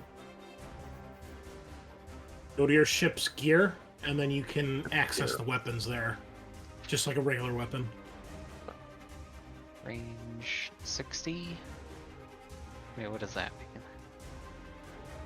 60 spaces, I guess. Correct. So they could shoot anything. Because remember, you fire them and then they move separately when you shoot them. Oh wow, yeah. Oh, I guess if they're coming out the front, we'll just move our minimum for now. Yeah, so I mean, this turn, you're loading them because you got to get the crew in the boarding torpedoes. So, you know, that's automatically done. And then when you fire them, they automatically move the speed of the torpedo. And then every turn after that, they move that speed up to whatever the max is. So they move 10 every turn up to 60. Once they get to 60, they're out of juice and they just float. Okay. I guess that might be it. We just do a half move forward. Okay. Get ready to fire torpedoes. Loktar, are you going to do any action while you're on board for the Vindication? We only have port. Oh, we have a prow. Oh, the prow is the boarding torpedoes. Ah. Okay, so we can't shoot anything facing it. But yeah, are we? So we're prepping boarding torpedoes this turn and not firing them, right? Correct. Okay. I'm gonna Maybe actually do evasive maneuvers also to avoid enemy fire. Okay. Since I don't think we can fire anything at this. All right. Make a DN5 pilot plus maneuverability test. If passed, all incoming shots at the ship suffer a +2 DN penalty to their attack rolls. Your ship will also suffer +2 DN penalties when it shoots this turn, and each shift increases this by +1.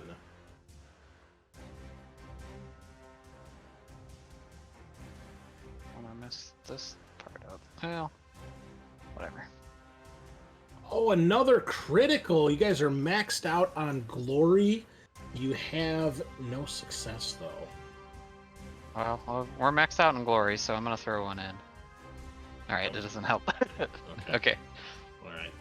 Well, nothing interesting happens with that, but I figured I'd give it a shot. Alright, Loktar, anything you want to do? I'm gonna bolster morale with my leadership as we prepare to take on this much bigger foe. Okay. Deception, intimidation, or leadership test. This will be DN4. 4. Yeah, I just realized I need to make a note here about that. Go ahead. Oh no. Let me get my stuff back up here. All right, complication. Uh-oh, warp interference. Give me a... Was it conviction? Yeah, conviction test. The warp turbulence is felt all throughout the system. DN5? Is it... Hold on. Let me check my notes here. It is DN3 when you get this. Okay. Make a note of this real quick, too. So that was bad. Okay, where are we at? Ooh, another complication with only 2 successes. So you gain 2 corruption points because it doubles when you get a complication. And I gain a point of ruin, which it automatically did. It automatically gave me the corruption too. Oh, look at that. Weird home rules that somehow Foundry knows we're doing. Excellent. It's learning. It's evolving. Okay, I believe that is it for the Vindication. So we are up to the... So I still passed my test. Do I still bolster the morale? Oh, you do. Yes, you do. So, Increase morale by 1d6. And then, Head Hack, if you'd be so kind as to keep track of that. So add another point of morale somewhere. Rex Machina is up. And it is a slow behemoth.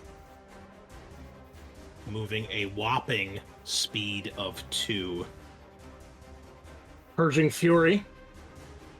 It begins to move in your direction and turn slightly.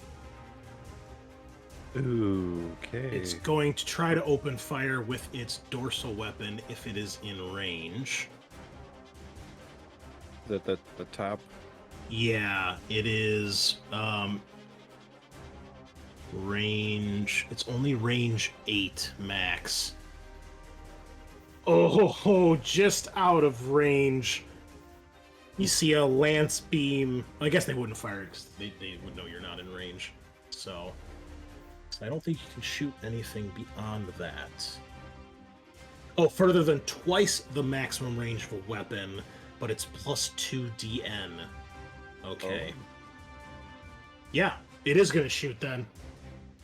A lance beam comes arcing out of the top and front of this ship to try to strike you guys. So it's DN 5 normally, if I recall. Yep. And it's plus 2 because you guys are at such extreme range. DN 7. Oh, almost had a critical. Ooh. Nothing there. The lance shot does not get far enough, exploding in front of you guys, incinerating garbage in the process. It will then attempt to fire with its with its broadside weapons. It has 2 plasma batteries. Oh, geez. Range 10, so they are in range. You guys are range 8, so this is just within long range. Further than the weapon's range. Okay, so there's no DN penalty, it's just straight up, so DN 5. All right, 2 shots coming at the Vindication head on. Oh, here we go.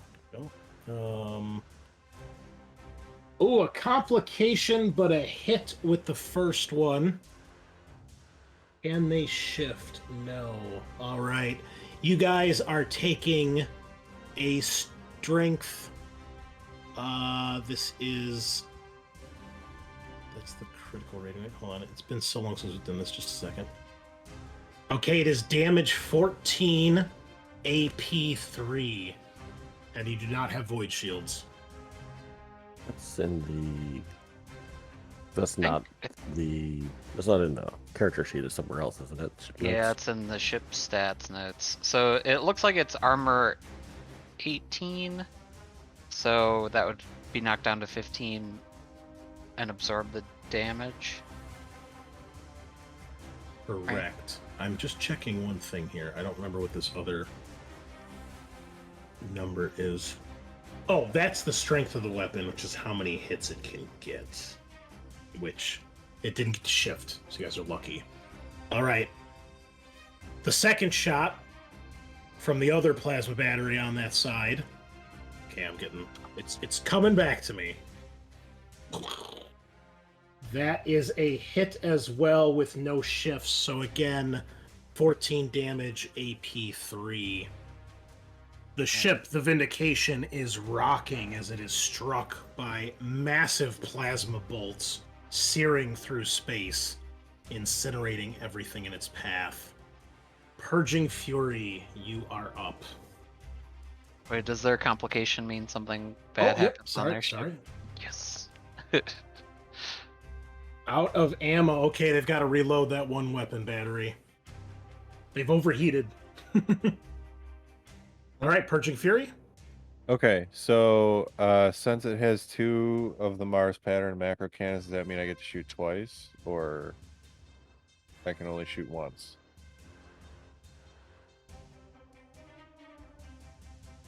Correct, because they're both dorsal weapons. So they can both shoot front and sides. So you can fire them either the same target or separate targets. Okay. So they're Their long range is 12, so they're in range right now. Remember, the So- first thing you have to do is move half your vehicle speed. That's the first thing you have to do because of momentum in space.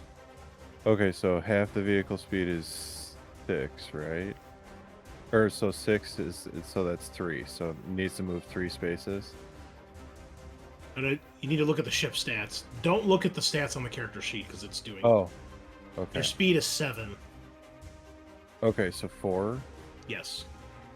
Okay, so I have to move 4 squares, and I'm able to turn after that as well.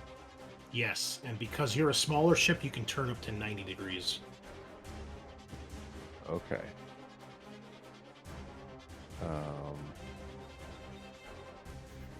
Okay, so it's gonna be 1, 2, 3, 4, correct? Yep. Let me zoom in because he's a little guy. And then it's Alt to move. Correct. Okay. No. How do you? Damn it. Hold control if you want to Oh. turn, and then spin mouse wheel. Okay. So the 90 would be like that. Correct. Doing a sick drift. Oh, sorry, I was muted. So the dorsals can shoot from where I am, right? Yeah, front and side. Okay, cool. So, yeah, the Purging Fury is gonna shoot at the universe conveyor. Okay. Are you within half range? Oh, that's right. So, If you're within half range, you get a +1 bonus, and then this ship is so big. Basically, if you shoot a ship bigger than your ship, you get another +1. okay, yeah, he is. It's 1 under half, and Okay, so you get a +2 bonus then, so +2. Okay. and it's DN5. 1 +2, and then I would just I would roll for the next shot. Yeah, do them separately. Okay. Alrighty. That is a hit. All right.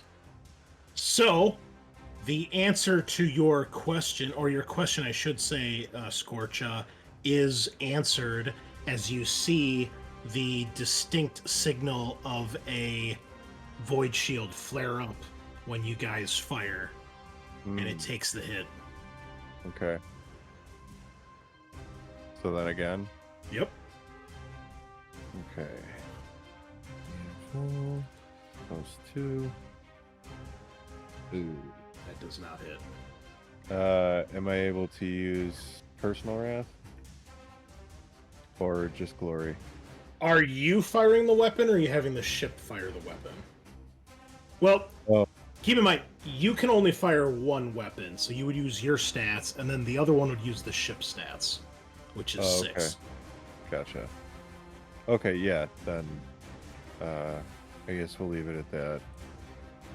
Okay. And then is that all I can do, or can I move more? Yeah, you can finish moving if you want to move more. You still have 3 left. Okay, well, they finish Yeah, moving. We'll do yeah, we'll go there. Vindication round 2, you're up. You can tell this thing somehow has active void shields despite the garbage. It's fun stuff. So we still want to kind of face them, right? But I guess I could attempt a fancy movement action, kind of the same as they did there. Come to a new heading. You could make an additional turn. Well, let's see. 1, 2, 3, 4, 5. Wait. We could get right up in their grill. I don't know if I want to do that.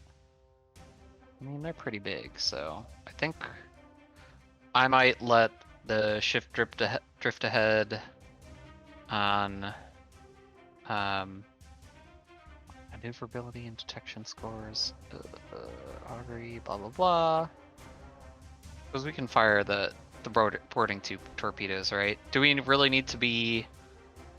How directly should we have to face them? I guess. As long as the torpedoes either touch their token or come within an adjacent space to the token, then it'll have a chance to hit. Okay. Well, they're reloading one on this side, so I think we'll just do a standard move. 1, 2, 3, 4. Round up a little bit, and if I attempt evasive maneuvers again, does that matter for the torpedoes? Because they're sort of doing their own thing. Let's check that. It's probably Yes, because we when fired you first. when you fire them, when you fire the torpedoes, you make an attack roll once they hit to see how many of the torpedoes hit. Because remember, you can fire a number of torpedoes up to the salvo rating of the torpedo. So you basically fire them in a salvo, and each shift you get causes another torpedo to hit. So it's a ballistic skill test plus the torpedo rating of the torpedo. That's how many dice you roll. Okay. Yeah, so I think I'm gonna leave some scrub at the helm to continue to drift towards the Rex Machina. I'll try to help fire those, unless that was what your plan was. So you're going to fire the torpedoes, Matt? Am I hearing that right? Got a pretty good ballistic skill, so yes. Okay. Well, you That's fire alright. them, and they're already loaded this turn. You fire them. So you launch a number of torpedoes equal to the strength of the weapon. Power 2, space 8, strength.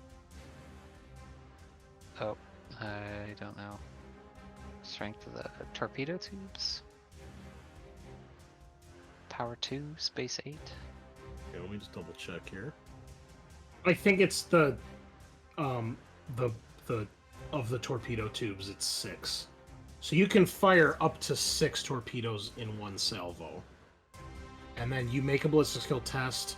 If you hit, one of the torpedoes hits, and for every shift you get, another torpedo hits up to the max, which is 6 in this case. Did we decide if target lock or put your backs into it can benefit the boarding torpedoes? No, there's a rule in the second paragraph. Torpedoes cannot benefit from any action to increase their accuracy. Okay. Okay. Well, let's give it a shot then. Okay. Want to fire? Are we gonna do all 6? Just blast them out. I'm not hearing a no. Sounds like it. Alrighty.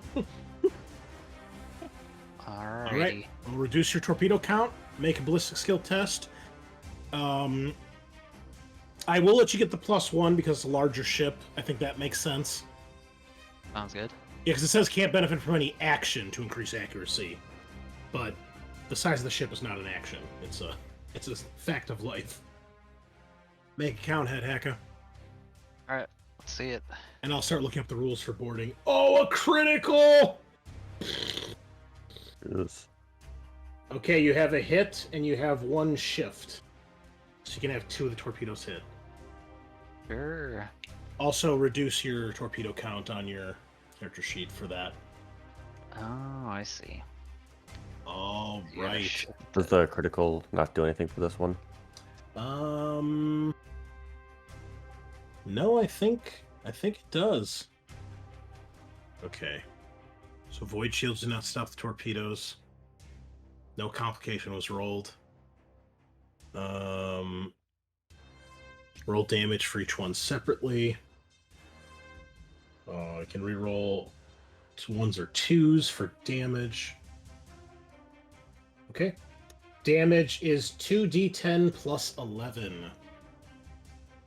Go ahead and roll. 9. +11, 20. 20 damage. that is definitely going to damage this ship. You roll for each missile or each torpedo. Because they have to beat the armor in order to actually get through. 17. Okay. 17? Is that going to do it? Yes. Okay. Let me get out my calculator real quick here. Okay, it was 17 for the first one. 20 for the first one, 17 for the second one. All right. Both of them hit. Both of them do damage. I need 2 critical rolls. And then we'll make your boarding actions. Is that a D100 or is that a table? It is a table that is a D10, I believe. Hit table? Nope, that's human. people. D10. It's in the Starship Rules packet. Huh? It's in the journal entry. Oh, okay. Gotcha. Okay, alright. Just throw one in then. A D10. Ooh, a 9. Number Hull 9. breach. The hull of the ship is ripped asunder by tremendous force, opening compartments to the void and doing massive structural damage. The attacker selects D5 components, choosing only those he knows of and not including the bridge. And see what happens. Holy shit. Okay. Roll a D5, please. So that'll be 3. You can choose 3 components that are not the bridge. Well, that was a And- D5. I guess you could have done a D10 and. Oh, had- I see. Oh, damn, you got a 5? Holy fuck. All right. I guess. All the weapon systems. All 5 the- weapon systems. Yeah. Okay, roll a d10 on a 1 through 7. It's damaged and depressurized. On an 8 through 10, it is destroyed, and all crew inside are killed. Wow. Holy fuck. Okay, so first plasma battery on your side, the damaged one, or the one that's out of ammo. Yeah. Sure. Damaged. All right. Second plasma battery on your side. Damaged. The what do you call it? The dorsal weapon, the lance battery. Damaged. And then the other 2 plasma batteries on the other side. Destroyed. Destroyed. Holy shit. Okay. Blowing holes in my new ship. Instead of rolling for crew population morale damage separately, the ship reduces both of its current values by half. Oh, damn, son. I mean, and that's the first critical. There's another one. Okay. Not a great time to be the Adeptus Mechanicus ship, let me tell you that.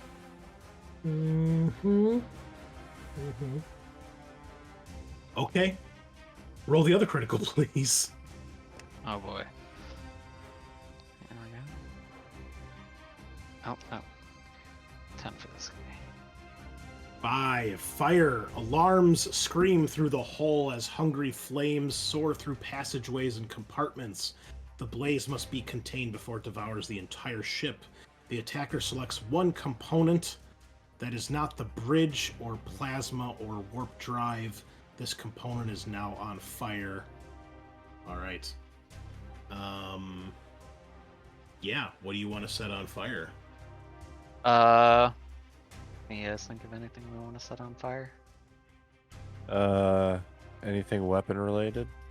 Any requests? I guess they're merely damaged, they couldn't not necessarily precludes them from being on fire. Sure, let's say the dorsal cannon. Lance? Okay. Lance. All right, so if a component catches fire, it immediately takes d6 damage to crew population and then d6 damage to morale. So please roll me both of those as well, please. What you got? Morale. 1? 1 and 2. Not 2. Okay. So on that 1, but No biggie. Yeah, but that hull breach, reducing the value by half. So it is a spectacular explosion that rips through the ship. You can see lights flickering as the systems all throughout the ship are shutting down and getting rocked. And then we're still not done. You have to make your boarding attacks for the torpedoes. So, yeah, we just do a boarding action here. So, don't even worry about that. You just make the automatic attack. Okay, so you will make a leadership test. You'll just be using the leadership value of the crew, which is 6 on your ship, I believe, versus theirs, as your crews are now fighting theirs. It'll be 2 of these tests because 2 torpedoes hit. And let's see. Ship with the larger crew population gets a +1 bonus, and with the higher remaining hull integrity gets a +1 bonus. What is the current... Oh, I guess that wouldn't matter because it's just your torpedo, not your hull integrity, so... and it has a bonus from its turrets as well. It has 1 turret. Okay. Alright, so I'm going to give this thing a plus... It's definitely got a larger crew population. What's the hull integrity of your ship right now? 45 out of 60? I gotta shore things up, I think. You currently have higher hull integrity. Wait. Am I reading the right thing here? Oh no. They have higher hull integrity. So they're going to get a +3 bonus, so they got all 3 bonuses here. Alright, give me a leadership test. It is opposed. Just BR6. Yellow. Oh, I thought you had Not bad. Yeah, not bad at all. They have a complication. You have 6 successes. Do you wish to try to get anything more? I'll throw glory on top of that, sure. Excellent. Okay. That is a total of 7. They have a total of 9. Ah. And they have 3 shifts. The winning side can choose to deal D6 damage to crew population and morale or hull integrity against the enemy vessel. Each shift increases this by 1d6. Oh, you are lucky because they would be wrecking your ship right now. However, they are just fighting your torpedo, so that torpedo is dead, basically. And however, they rolled a complication. They take d6 damage to crew. Please roll me a d6. A 6 for that. Oh man. Okay. Next torpedo. Same thing. Another leadership. 8. They got another complication. Do you want to keep that? 8. That's a really good roll, man. 3 6s. Or I think I'll throw one more in, but I think that's the second glory that brings us down to 4. Yeah, remember, if you right-click your test and do glory, oh yeah, it'll reduce it automatically. Okay, so you have a total of 9 successes. They only have 7. And you have 2 shifts here. Oh, but you'd probably just use that to beat their roll, so you wouldn't get the shifts. They did a complication. So roll another d6, because they take that from the complication as well. What'd you get, 5? a 5. Okay. And you won the test, so you do an additional 1d6 damage to crew and morale, or the hull integrity, your choice. I guess we'll do crew and morale. Might as well keep hammering that. Okay, hold on here, because I'm just... Gotta make a few notes so I can keep track of all this damage. Give me a second. Alright, did you roll that yet? That extra damage? Be a 1. That was 1 to each, right? Yeah. Okay. Let me just add up all my totals here really quick. I don't know if we did all that right, but it's certainly exciting. It's getting crazy. Man, that big hit, though, tearing their stuff in half. Okay, so one of your torpedoes is overwhelmed as the sheer volume of crew fights back the boarding party. However, the second torpedo that hits is making great progress as orcs spill out and just start tearing everything apart. And, the ship has taken a little bit of damage. However, those criticals have basically crippled it as none of its weapon systems are currently online. Locktar, you get a turn now if you want to do something. Am I able to reload ordnance on this turn, or is that start next turn because we just fired? That is a great question. So normally what happens is next turn, all the torpedoes would automatically reload, and then on the following turn, you could shoot again. So if you do reload ordnance now, you can fire next turn. Because you can only ever fire a weapon once per turn, regardless of how fast. So yeah, if you want to go down to the boarding tubes and start whipping the crew into shape, leadership or tech test, this will be DN 4. That is 4 successes. All right, so you reload 1 torpedo, and then each shift it reloads another one. So you have 1 of the 6 reloaded. That can fire next turn. The others will just get reloaded automatically next turn. Okay. Okay, the Rex Machina. I guess it's just going to keep going 1 forward. Yeah, it's hard like that. And it will just do a little bit of a turn like that. And it is going to attempt to do some emergency repairs. Oh my goodness. That is a tech test. All right. Does it pass? Okay, it's going to try to repair the dorsal weapon. It does pass. And after D3 turns, it can fire. 2 turns. Okay. And then it's going to try to put out that fire. Fire. Let's see. DN5 leadership test. 6 successes, and it has a shift. Okay. The fire is put out, but nothing else really happens here as they are just... Yeah. It's bad. Okay, Purging Fury. No shots come your way this turn. Whew. Okay. And so I will move the minimum 4. Okay. Yeah. About that. Okay. And then we're gonna use the cannons again. All right, go for it. So it's still let's see. Where's the So remember, you can fire one if you want, and then the crew can fire the other one, or both. The crew can fire both. If you're, if you want to do a different action yourself. Okay.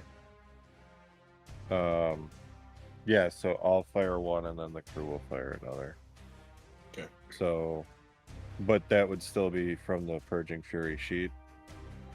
No, just do ballistic skill tests for yourself and then one for the ship. You don't need to worry about rolling the actual weapon because it doesn't calculate damage normally because this is using the Rogue Trader stuff, so... Gotcha. Just need to And know what's the DN5? It's DN5, And then 2 bonus? yes. Okay. So this is Grave Squatcha. Okay. That is not enough. 3 successes. He is going to... Gonna wrap it up. Yeah, I should have 1 left. Yeah, okay. Okay. Oh, he turns it into a critical with 9 successes and 2 shifts. Holy fuck. All right. So here is what happens. When we haven't really had this happen yet. So the strength, quote unquote, of a weapon is how many successes, how many hits you can score with a single shot. So if you look on the character sheet, since there's not a strength value on these, whatever the ED is of a starship weapon, that's its strength value. So a single macro battery can score up to 3 hits. Every shift you do scores an additional hit here. So if you shift both of those to do extra hits, you'll have 3 hits, which is the maximum because its strength is 3. Each hit is damage 12, AP -2. Oh yeah, let's absolutely do that. Okay, that's a good call because this thing has 2 void shields.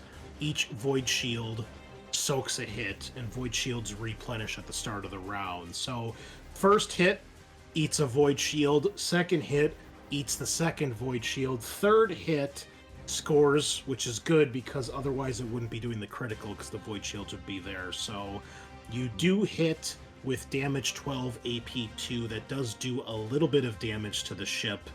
More importantly, another critical hit on this thing. Please go ahead and roll that for us. Yeah, what am I rolling? It's a D10. It's in the D10. journal entry, yep. Starship Criticals. Oh, why am I not seeing it? Which heading is it under? It's in the Starship Rules journal entry under Critical Hit Table. Wow. What a good use of a Wrath point, Kyle. Okay, Starship Critical Hit Table. And that's a D10. D10. Ah, this is too big. Okay. Oh, I saw the 10. Four. 4 thrusters damage. Roll another D10, please, to see the extent of the damage.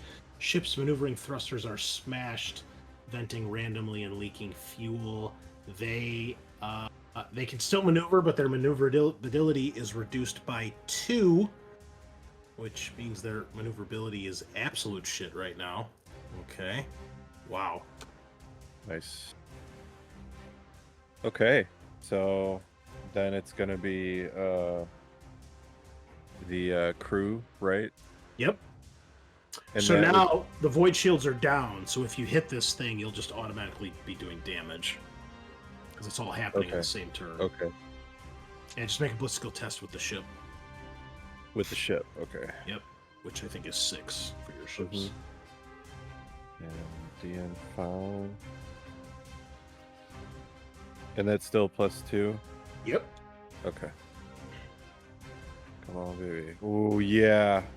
Another hit with 1 shift possible, so you can score 2 hits here, which will do even more damage. All right. Let me get their armor here. Okay. So your hits are like kind of just chipping away at this thing. It's not like massive amounts of damage, but this thing doesn't seem to be that heavily armored, but you are definitely slowly getting through it. And yeah. Okay. Round 3, Vindication. Oh, go ahead. Sorry, really quick. And after that, I think I have 3 more Yeah. spaces, so I'm gonna do that. And then would I be able to turn after that? Did you already turn this round? Or no? I did turn once, yeah. Can you turn twice? I have no idea. I thought it was as long as you do like half the. No, it's only 1 turn per move unless you do the come to new heading maneuver. Oh, okay. And yeah. No, then we're good. I'll leave it Okay. at that. All right. Vindication, this ship is looking really messed up. What would you like to... Well, do your move first and then go from there. Yeah, because if we can move in the middle, we can take the 7, which would just be 1, 2, 3, and then kind of... Oh, not that way. Uh-oh. Here we go. 3, 1, 2, and get right behind it. The red end is the front end, right? Correct. Yep. You Okay, got it. good. This Yeah, would if be you- a bad place to be otherwise. If you zoom in, you could tell. Now, keep in mind, guys, we messed this up the first time we had Starship Fight. Every time a ship takes a point of damage, it also loses a point of crew and morale. And this thing's crew and morale were automatically cut in half by that critical. So its crew and morale have taken significant damage. Not that you guys would really be able to tell that, but just from a mechanical perspective, keep in mind, most ships, their max morale and crew are 100. They might go a little bit above that, maybe up to 10 at most. So, assuming this thing was at max, its crew and morale are fucked right now. And when does it take a crew and morale test?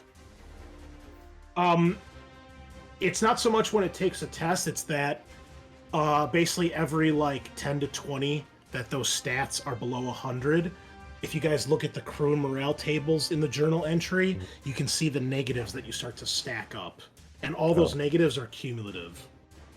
Okay, I thought there was a morale test where Howie took over the Purging Fury. That's if... Oh, that's right. That's if you win... Because we have borders on it. Boarding action, which you did. Oh yeah, hold on. You're right. The losing ship must roll a D100 against its current morale, which would have been a little bit higher. Oh boy!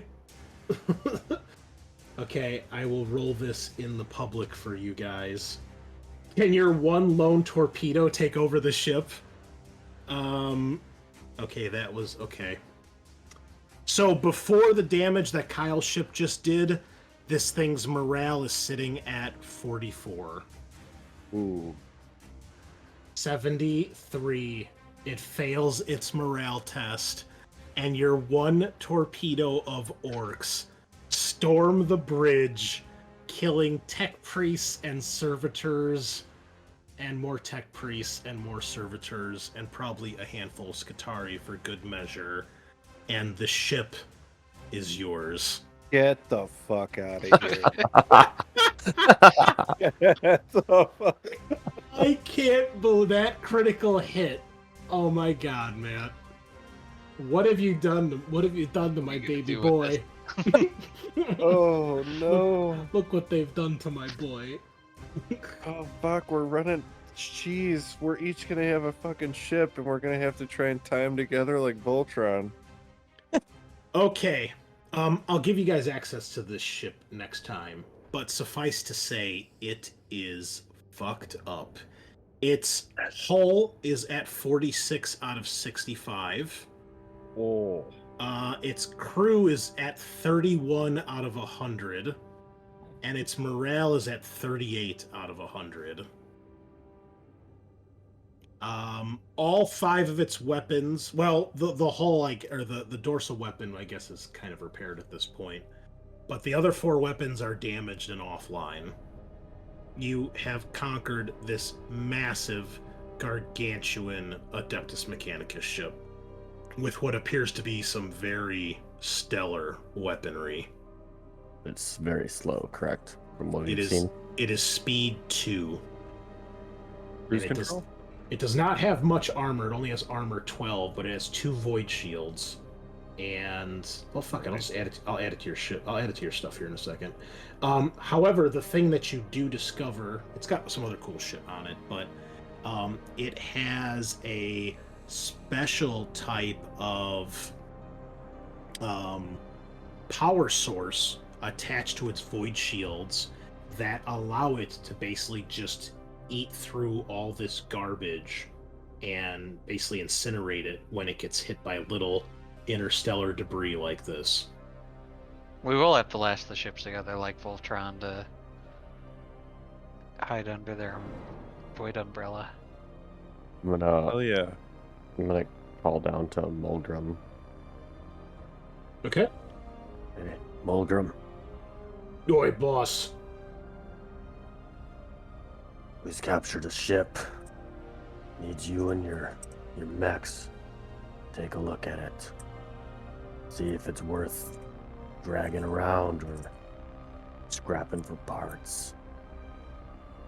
Oh, with glee, he's on like the first shuttle over there.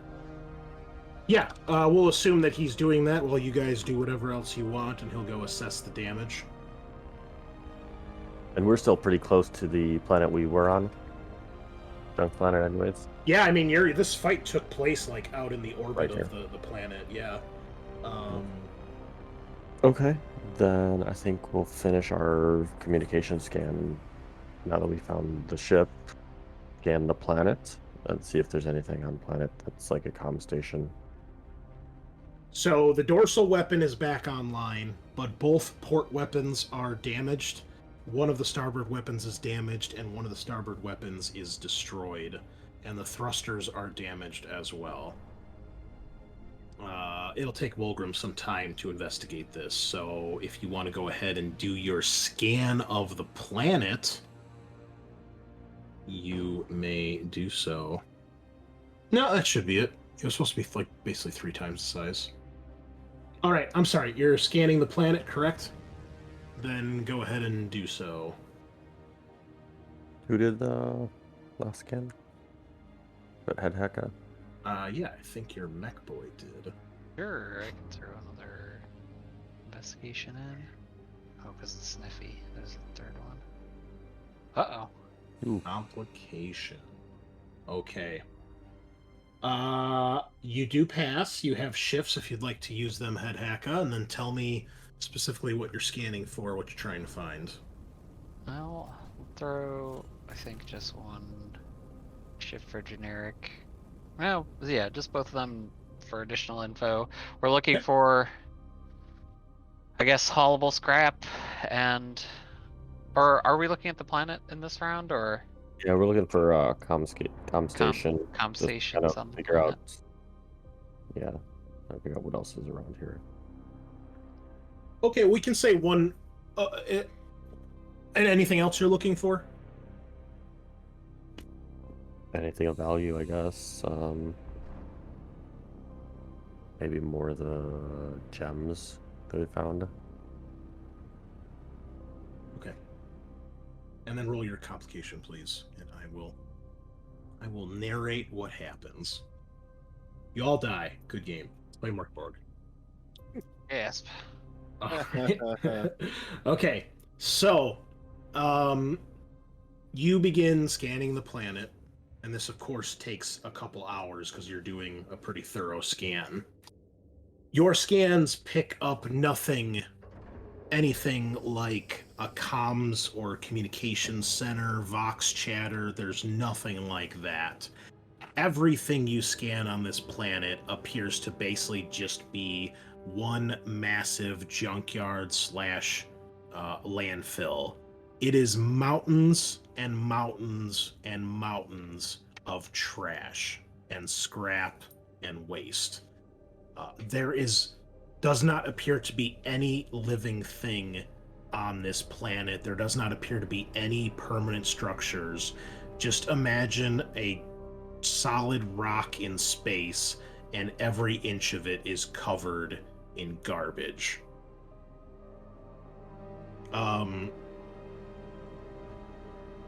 Just as a reminder, this planet does have a corrosive atmosphere.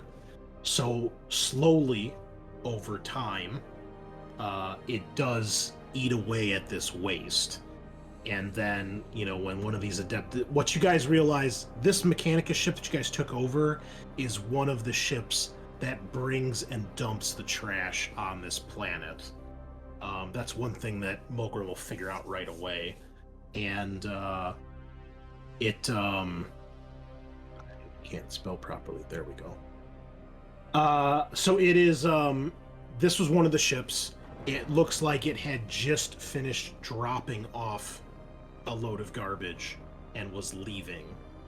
And you're guessing that when you guys exited the warp, I mean, that gives a pretty big energy signature even for ships that aren't scanning. They probably detected that and tried to go into basically like stealth mode to see who you were and what you were doing. and of course that didn't last too long. The void shields on this ship, not only are there 2 of them, so it's pretty durable in that respects, it is some crazy ancient archaeotech that basically eats away at any of this garbage. You know, it's not going to eat through something like this massive thing we see on the map here, but like little shit floating around just gets vaporized or pushes it out of the way, even more so than what your regular void shields do. So, you know, might even do something like that to other space debris. Yeah, you guys don't see any signs of life on the planet. There are no structures, there are no energy signals. It just looks like Junkyard Planet, basically. It's the Junkticons planet from the Transformers movie. The animated movie, that is. So I'm gonna put on Weird Al's Dare to Be Stupid, and then we can have a motorcycle race. We already had that. But I am up for another one. Hell yeah. Hell yeah, dude. Oh, and now we got squigs. Gonna go squig racing. Okay, so if this planet's now useless and we have a slow ship, where should we go next? Okay, so we I guess we are. could go to Telesaurus Bliss.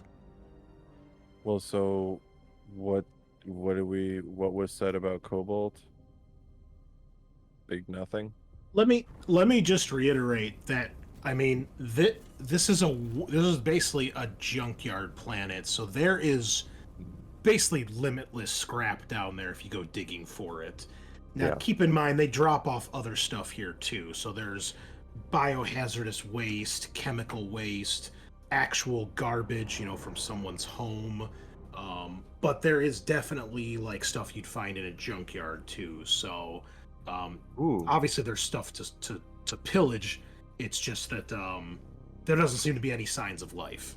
Like, this is literally just a landfill, you know, dump yard. Like the planet and Soldier minus the people. Yeah, this is the city dump, but for the entire system.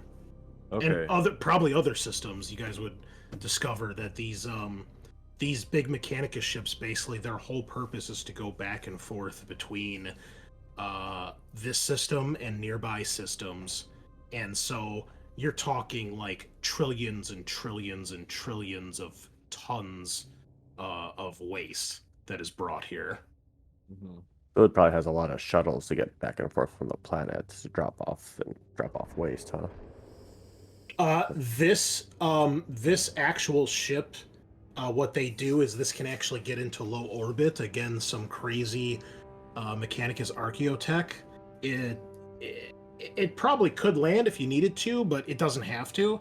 They just get into low orbit, and then they open the cargo holds and just literally dump the waste out over the course of, like, I mean, it probably takes like an hour or two because there's so much. But yeah, it just slowly flies over the planet, and there's just a trail of garbage being dumped out as it just, you know, dumps it out onto a landfill somewhere. Not so much a good way to get it back on the ship if we wanted to collect scrap with it. No, I mean, you'd have to send your shuttles down to do that. So it just depends how much scrap you want to attempt to get. Well, I got an idea. What if, because the Rex Machina needs to repair like a shit ton, right? Oh, yeah. Okay, so what if we kept it in low orbit on Acridous and have, you know, like a skeleton crew basically go down like with shuttles, collect scrap while they're repairing the ship, and then the other 2 ships fuck off to Telesaurus Bliss. Yeah, I like that plan. And We I mean, can because it's slow different anyway, from so Mork. as soon as they get repaired, they can, you know, start making the trek. It'll get us out of the solar flares for a little bit too. Oh, that reminds me, Eric. I'm sitting here looking at the complication like, what is this? That is I'm glad you said it, because that's exactly what happens here. So, one of the... where is it? One of the radiation bursts does hit after the battle. And, Hadhaka, you are so involved scanning the planet that your complication is you guys do not detect the radiation burst before it hits the ship. So, all of a sudden, at some point, all of you can feel like the hairs on the back of your neck and on your arms go up like you're being touched by static electricity, and there's a massive power surge that ripples through all three of the ships. Lights going off, the hum of power dying to nothing and then trying to restart back up, and, you know, systems popping and sparking as electricity is discharged and surged throughout the ship's systems. So, all of your ships take a sensors damaged critical, which is going to fuck up their ability to scan things. You have to wait D5 hours before you can attempt to repair these. And sensors damaged. The ship's Auspex arrays have been knocked out, leaving the vessel blind. Until the damage is repaired, all shooting tests will suffer a +3 DN penalty to hit, and all sensory tests to detect anything beyond the ship's immediate engagement range automatically fail. Additionally, as the arrays are located outside the hull, repairs must be attempted in the void. It's not really a problem, but something to consider. So your sensors are down. Scanning is basically impossible at this point as you finish scanning the system or the planet's surface. Be sure you mark that off on your sheets for your ships as well. Hadhaka, you can take the Rex Machina for now. And then Kyle, just keep working on the Purging Fury, and Eric, keep the Vindication. So yes, it seems you have a decision to make, what to do and where to go. I think we'll leave the Rex Machina, let it collect scrap and repair itself. We'll leave a contingent of boys with it. Is the 4,000 we have, roughly 4,000, is that spread out between the Purging Fury and the Vindication, or only the Vindication has 4,000? It's spread out. Okay. Yeah, I'm thinking maybe leave 1,000 with the Rex Machina, because it's a pretty big ship. Okay. Who do you put in charge if you're going to leave it here? Mulgrim, because he's going to be, if he's willing, leave Mulgrim so he can collect scrap, or collect what he needs and oversee repairs of the ship. Yeah, it seems he's willing to do that, especially because he's basically got his pick of scrap right now, so you imagine that he'll be able to get stuff that he wants while overseeing the repairs to everything. And we'll make the trek to Telesaurus Bliss. Okay. Anything else you tell Mulgrim to do, or just collect scrap and repair the ship? If we're on two separate planets, do we have a way to communicate with each other, or is it just kind of wait here until we get back? It's probably, well, I mean, if you had, technically Psychers can try to send communications, but as far as like Vox communications, it's probably too far between planets. Or if it did, it might take some time, especially now that you got some damage on your ships too. It might be a little harder. Do we have enough Orc Psychers to do that? Probably not. I mean, you guys don't really have any Psychers other than probably Shorn Scar and maybe the occasional Warp Boy, but that'd probably be another thing you'd have to develop in your tribe. And how would we do that? Because that's not really a scrap thing. I mean, I would just, for simplicity's sake, I would just say scrap, and we'll assume that, you know, more orcs start to develop with those powers, just to keep it simple. Okay. Alright. I guess just wait till we get back. All right, boss. So, everyone's favorite question. Are we going to enter the warp to get to Telesaurus Bliss? You're currently looking at a 5-week journey to get there through real space. And we could potentially cut that in half. Yes. No, neither of the Fury or Vindication are busted up besides the sensor array thing currently. I don't believe so. Other than Okay, so you So- tell me. I don't think you guys have any damage of any sort, other than maybe hull damage, right? We I do don't have think some so. health damage, I guess. Oh. Well, that was from before, not from this fight. We have like 45 out of 60 on the Vindication, it looks like. Yeah, I don't know how the Fury's doing. Fury didn't get hit. Or no. Yeah. Yeah, but I don't know if it had damage from earlier, is what I'm saying. Oh. then we might want to go through the warp. Oh, yeah. Okay. Warp trap. Fire up the warp drives, buddy. Here we go through the warp. I assume. Oh, I almost forgot. One last housekeeping thing. So last week, you guys spoke with Shorn Scar, and then he spoke with Vashir, the navigator, convinced him to act as navigator for your guys' ship. However, during that, he rolled a complication, so Vashir wanted stuff in return. So this is the deal that Vashir... Basically, these are his demands that he wants in order to act as your navigator and get you guys through the warp when you need to. So we'll assume during that meeting, when you guys are present, he says to you, the group of you, he says, I will aid your ship through the warp. However, I wish to have access to any and all information, intel, anything else that you come across regarding the Imperium.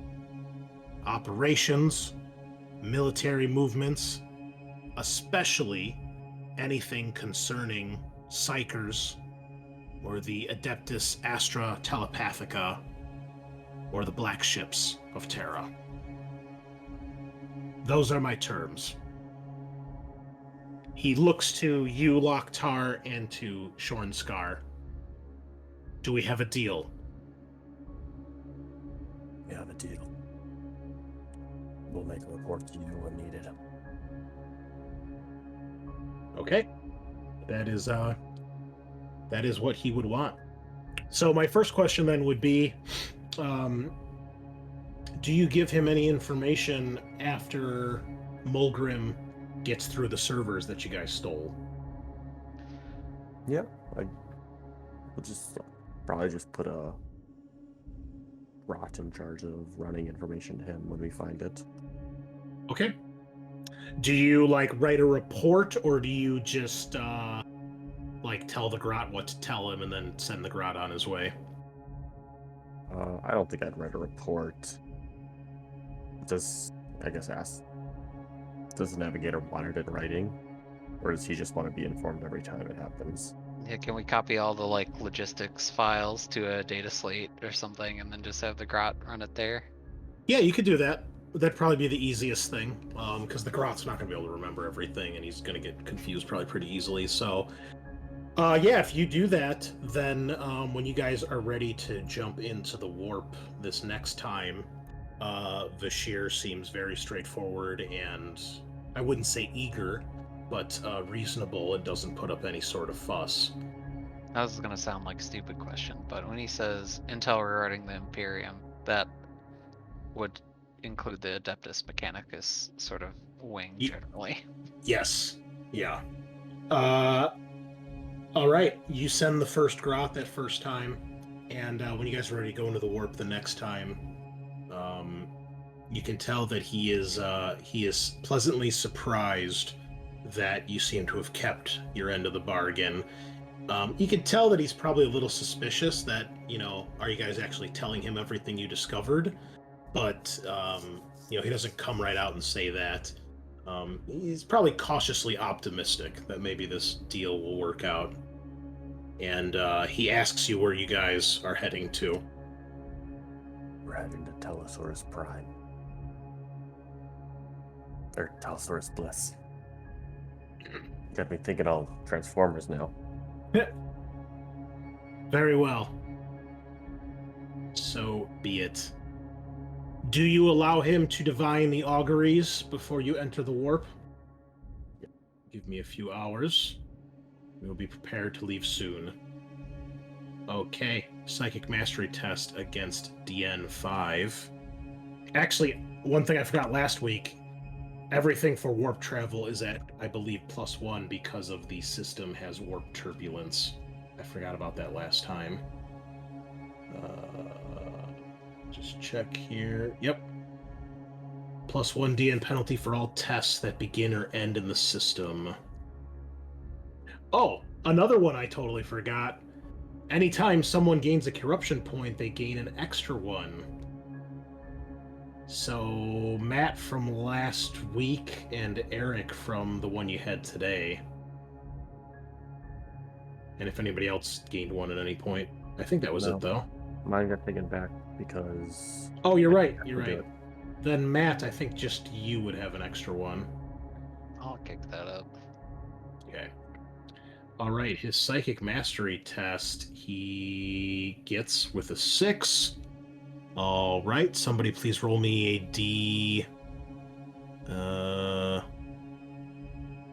D10, please. 7, surly route, increase the DN of steering the vessel by 2. So he would communicate up to the bridge. The path is clear, Captain Lokhtar. It will be a dangerous journey. Nothing I haven't dealt with before. But it won't be smooth sailing like last time. Shall I begin? Okay, second. Eric, do you wish to make your leadership test to ward against the ill tidings of the warp? Yes. In the case of orcs, painting effigies and things blue to make them lucky. DN leadership 5, please. Okay, I'm sorry, it'd actually be 6, but because of the warp turbulence, but you got it, so 6. Well done. Okay. No omens. We don't need to test for omens then, because you are good. A lot of blue paint getting used here. And then I need everybody to make a DN3 resolve test. You all get a +1 bonus because you have entered the warp before. The ship begins the awful translation from this realm to the next, firing up the Geller fields. Screams of chaos echoing. Okay, Lokhtar with 3, Scorcha with 4 and a critical, and Headhacker with 4. All right, you're getting used to this. Well done. No warp hallucinations for anybody. And whoever rolled a critical, Scorcha. So you rolled a critical. The character steals their mind against the predators of the warp. You can ignore any future rolls during this journey that require you to make a roll on the warp hallucinations table if that happens. So you are ready to go. All right, we have a surly route. So DN +2 of steering the vessel. Now he must locate the Astronomicon with an awareness test. Also DN 6. He scores a critical, but he only has 4 successes. Anybody want to burn a wrath here? I have no more. I can throw a wrath into this. Okay. That'll be my last one. Oh wait, I have to actually give him wrath because no one will reroll otherwise. All right, let's try it again. Boom. Good choice. He gets another 6. Glory is maxed out again. And he passes with 6 successes. Okay, so he can see the light of the Astronomicon, which will give him a +1 bonus to charting the course. And... Oh, and if a critical is rolled, the navigator may roll again on the route stability table and pick a new result to replace the first. So if somebody wants to roll a d10 again, maybe the route won't be so bad. There you go, stable route. The navigator gains a +1 bonus to steering the vessel instead of a +2 DN. Excellent. All right. So he's got +2 to steer the oh no, +1, +1. Okay. Charting the course is next with a DN5 scholar test. He's got 4 successes. Anybody want to use any meta currency here? I can give up one. Alrighty.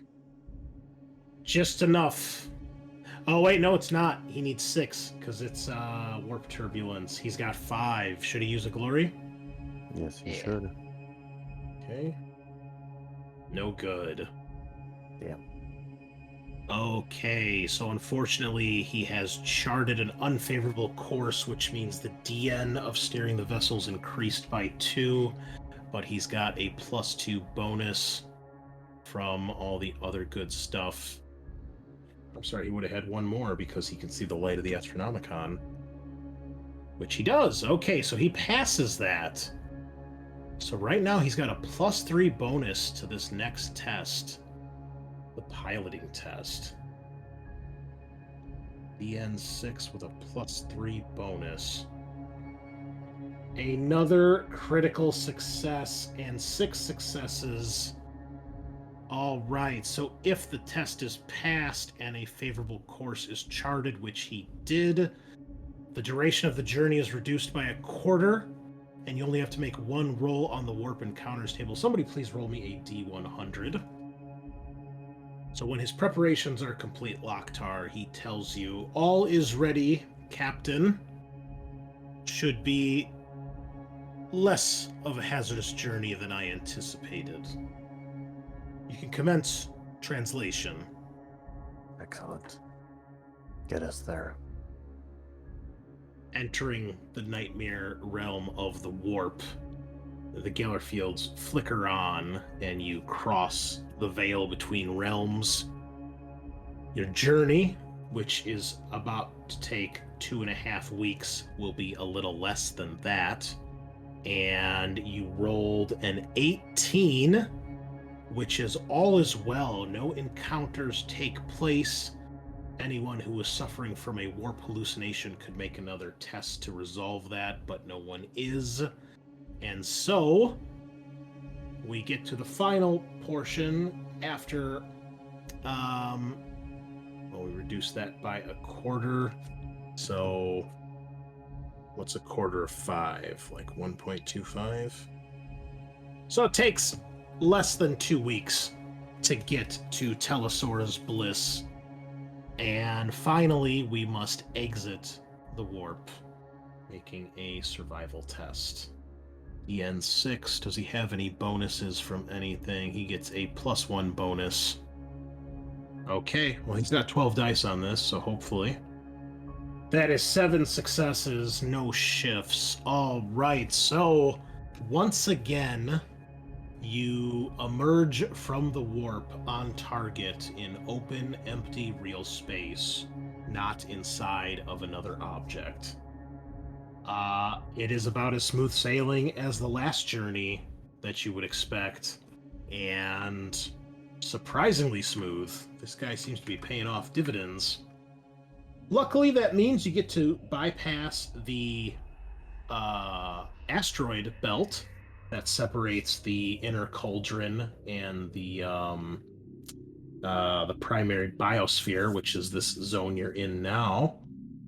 You're no longer in danger of the radiation bursts. And, well, we need to roll for the tribe and more stuff for the tribe. So first off, you guys do have time to try to repair the sensors on your ship if you'd like. You basically got a little under 2 weeks here, so head hacka if you want to make rolls for both ships. Yeah, that sounds good. Will this be a DN7 test? That's what I'm checking right now. This was sensors damaged. Let me check one other thing here. Yes. Alrighty. Oh, why do complications always happen when we do this? Okay. Whoa. You do crush it, though. All right, that's for the Vindication, and then how about for the Fury? Fury, what is the roll for? Sorry. Well, Head Hacka would have time to do this, to make the repairs, because, well, no, he could, because he actually couldn't come over to your ship, because you're in the warp. So it's a tech test. So Grave Scorcher would give that a shot? Or the crew, whoever you prefer. Let's see. Well, What the crew- I guess technically, is Grave Scorcher on that ship, or is he on the Vindication? if we're fresh out of the battle still, or out of that fight, then he's probably still on that ship. But if they were considering going to Telesaurus Bliss, I'd figured they consolidate. Okay. Then yeah, you can go ahead and roll. Okay. Well, the crew has a better tech test. So, All right. so is it 3? It is 7. Oh, 7. Fuck. Well, we're gonna give it a shot anyway. I'm sorry, it's 5. I'm reading the wrong thing here. It's 5. Oh. Not that it mattered for. And Okay, well, you passed. Got exactly 5.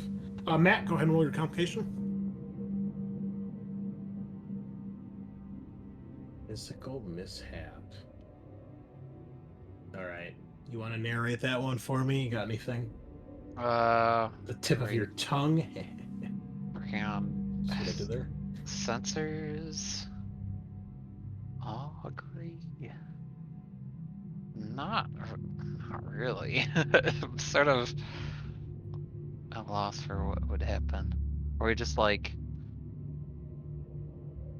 in the warp doing internal repairs and forgetting you know to what? depower them before fixing it or something? That's a good point. These are external, so you'd have to be outside the ship. So you're not doing this during warp travel. Oh, snaps. You could do them when you leave the warp, though. So I guess that's a question. Eric, would you guys repair when you get out of the warp, or just head straight for the planet?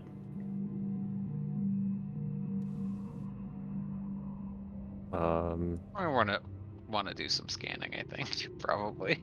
Yeah, we'll probably stop outside the warp and do some scanning, make sure we're not surprised by anything, and do some repairs and kind of. Well, you got to do repairs, for you can't scan right now because your sensors are all damaged. Yeah, so we'll do the repairs first so that we can Okay. not go in blind. All right. The repairs are made. Not too difficult. So sensors are back up on both ships. I need you then to roll for the crew here, because the tribe, it's about 2 weeks, so they're gonna make their weapon skill test here. Who wants to deal with them? That'll be Scorcher again. So that's weapon skill. It's weapon skill, intimidation, leadership, or persuasion. Your choice. Yeah. We'll go with weapon skill.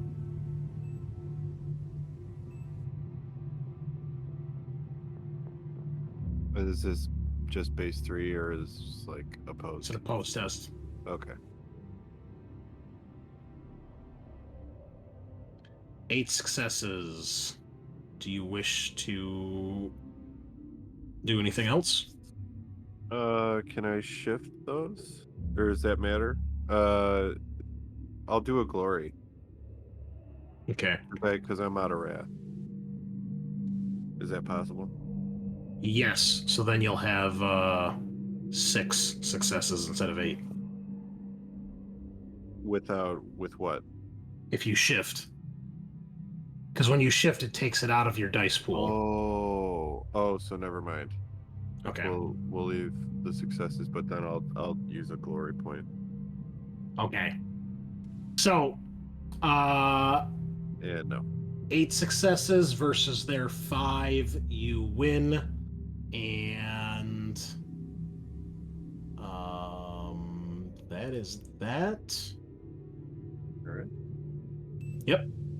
Nothing there. You keep them under control. Oi, And put it out. And finally, Eric, I need you to roll for the tribe growth. And now we are at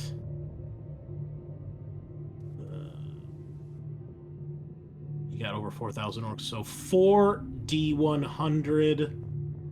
So actually 8 D100 because you're in the warp for about 2 weeks. So many dice. It's beautiful. Okay. 399 orcs joining the tribe. And we don't multiply that one this time? No, I just increased the dice roll. It will get multipliers eventually, but not yet. Okay. Okay, cool. Oh, I'm sorry. You're right. I don't even know my own rules here. You're right. It's multiplied by your influence. Which is what, 3? Which is 3. 3. Okay. Almost 1,200 orcs join the tribe. Ooh, that's a little bit different. All right, up to 5,469. Nice. Okay. Beautiful. You've almost got like a sixth of your ship. One of your ships filled with orcs. Spawn more orcs. Faster.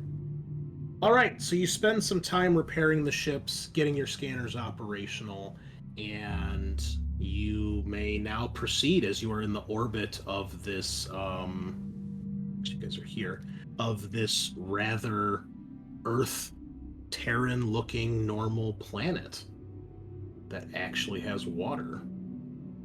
I mean, if the scanners are working, I guess scan for any vessels in the area that we need to worry about. Okay.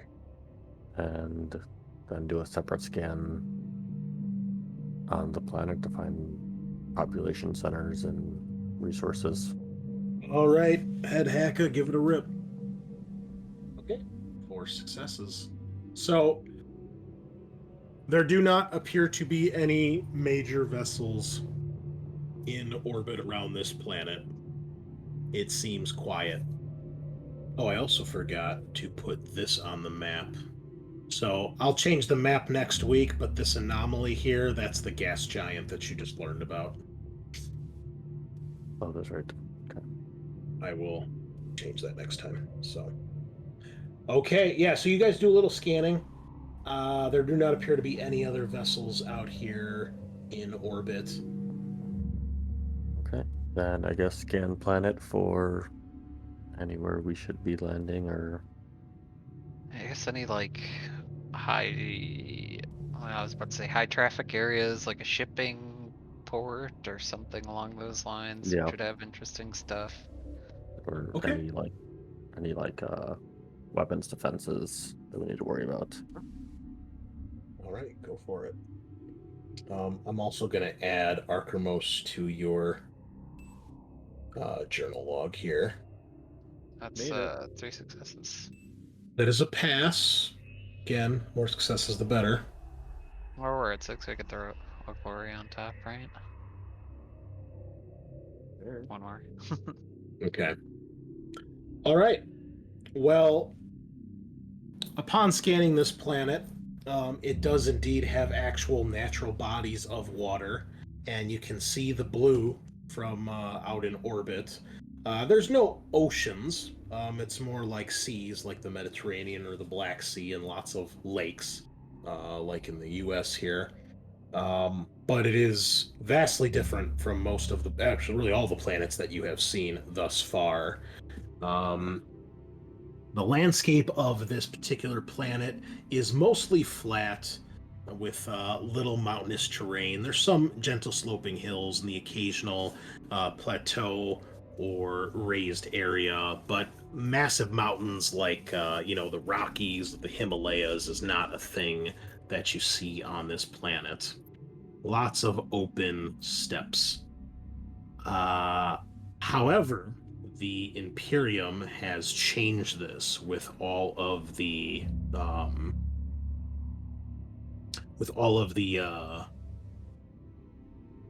buildings and structures that it has created. Now, this one thing that this planet does have, it does actually have active lava fields, but it appears that the volcanoes that these may emanate from are underground or so small that they're not like the massive mountainous volcano you would expect. And you'd be able to spot some of this sort of stuff from orbit and, large population centers. Now, unlike a hive planet, everything is not crowded into a hive city. This is much more of a natural, open and organized. It isn't stuff piled on top of stuff. And there's definitely large structures, multiple stories, but everything is much more organized and far less cramped. You wouldn't find with your scan, Head Hacka, you'd be able to identify the major cities on the planet and probably a spaceport, things like that. But beyond that, you don't get any real specifics, just some of the bare basics. Okay. That sounds good. I guess with that, the spaceports, I don't know, I maybe we probably don't want to land in the middle of a city with adjoining spaceport if there's not a dock landing. I guess, I don't know. There be any outposts for resources or things around the volcano areas? Maybe not adjacent to the volcanoes, but Well, compared keep to in mind these scans take hours to do, so that is all that you discover after you do some thorough scans. So you would either have to spend more time doing that or go down there and have your shuttles try to find something. yeah, it'd be more fun to get down there and look around. Do we want to just Yeah. hop in a shuttle and fly to some, I don't know, remote area? Just betcha. drop into a spaceport? Fuck yeah. Sounds good to me. Okay, you doing the usual, take the big shuttle. Was it the Madboy module? Load it Oh, up yeah. and head on down, see what happens. Let's do it. Okay. Let's do it. Are you just taking that? Or are you taking any of the other drop ships? Yeah, I'll probably take the big one and maybe two. I mean, you probably had to leave a bunch of the drop ships behind for the Machina to Yeah. actually get scrapped, so yeah, you probably don't have much other than the big one. That Okay. makes sense, especially because they have a lot of repairs to do. So, and they'd be eager to get their hands on stuff. So, all right. Well, with that in mind, you guys will head on down. Okay. So you take. Is there any particular troops you're taking over the others? Or are you taking a good mix of everything you have? Probably a good mix this time. Okay. Just kind of just do some scouting. Nothing too loud, so probably no bikes yet. Okay. Well, where do you head? Are you heading for a city, a spaceport, or just an open area and then slog it on foot somewhere? More open area than slog towards. All right. What do you guys think? Sort of spaceport area. Yeah, I'd say. That looks like, I mean, at least we know there'd be a little bit of action there. You guys do this during daylight hours or wait for night? Or do you not care? Wait for night to do the drop. Alrighty. Head hacker, I assume you are piloting. Yeah. Unless somebody else wants to. So I need a piloting roll. Are you happy with 3 successes? Throw a glory in. Okay. Before. All right. So you're trying to find a place to land out in the open, and you guys break through atmosphere, start flying low over forests and open plains. Looks like there's plenty of places to land, some with a little bit of cover, some with not so much. As you are trying to find a good landing spot, there is an incoming hail to your shuttle. I don't think we can avoid that. You answer it? Does the hail say anything, or is it just like a chime? Yeah, no, it's like someone's calling you, basically, trying to initiate a conversation. I'm gonna ignore it for now. All right. This continues with the, I don't want to say alarm, but the signal going off several times. Okay, I'll answer it. But I won't.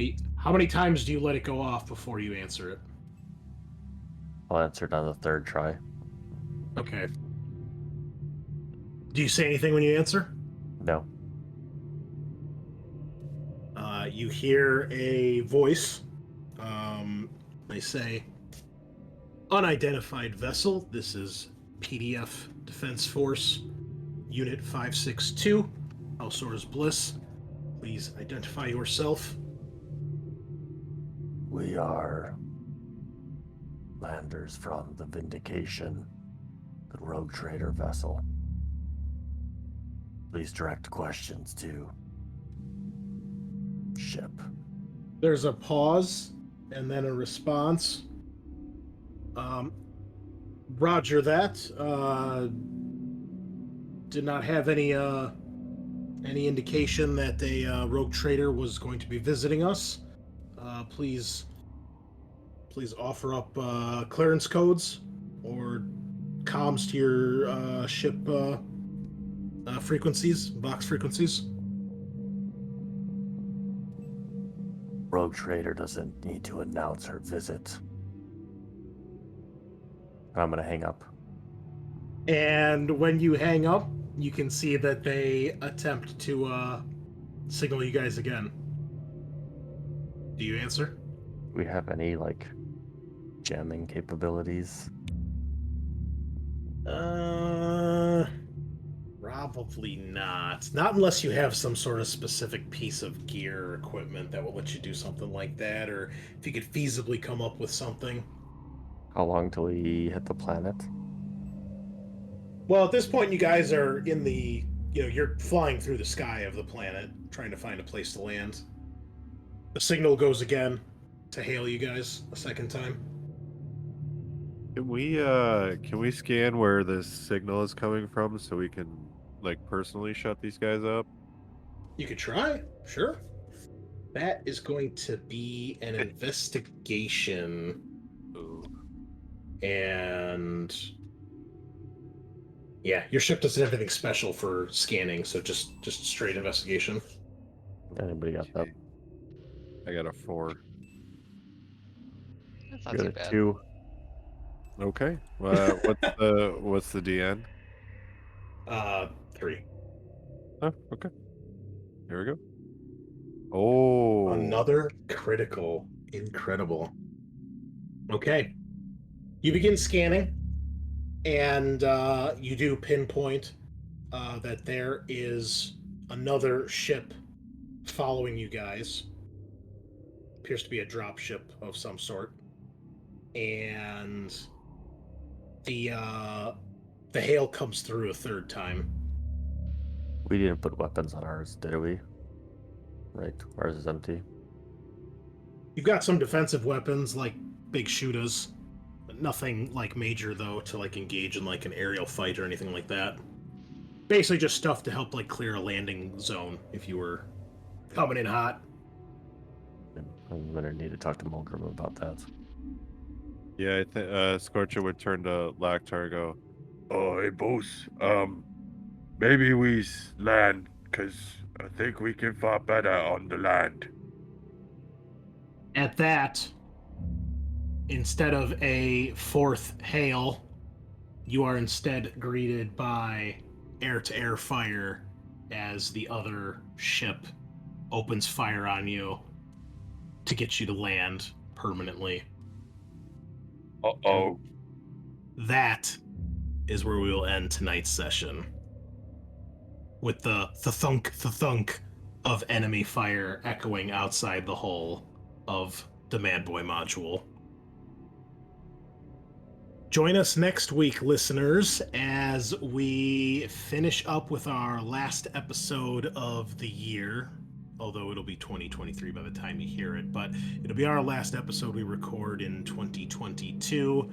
Hopefully Sean should be back, and we'll see what happens as our boys get to encounter the very peaceful, loving, welcoming PDF force of Telesaurus Bliss. Thank you all so much. Have a wonderful Christmas and holiday, and we will see you same time next week. A nighty night.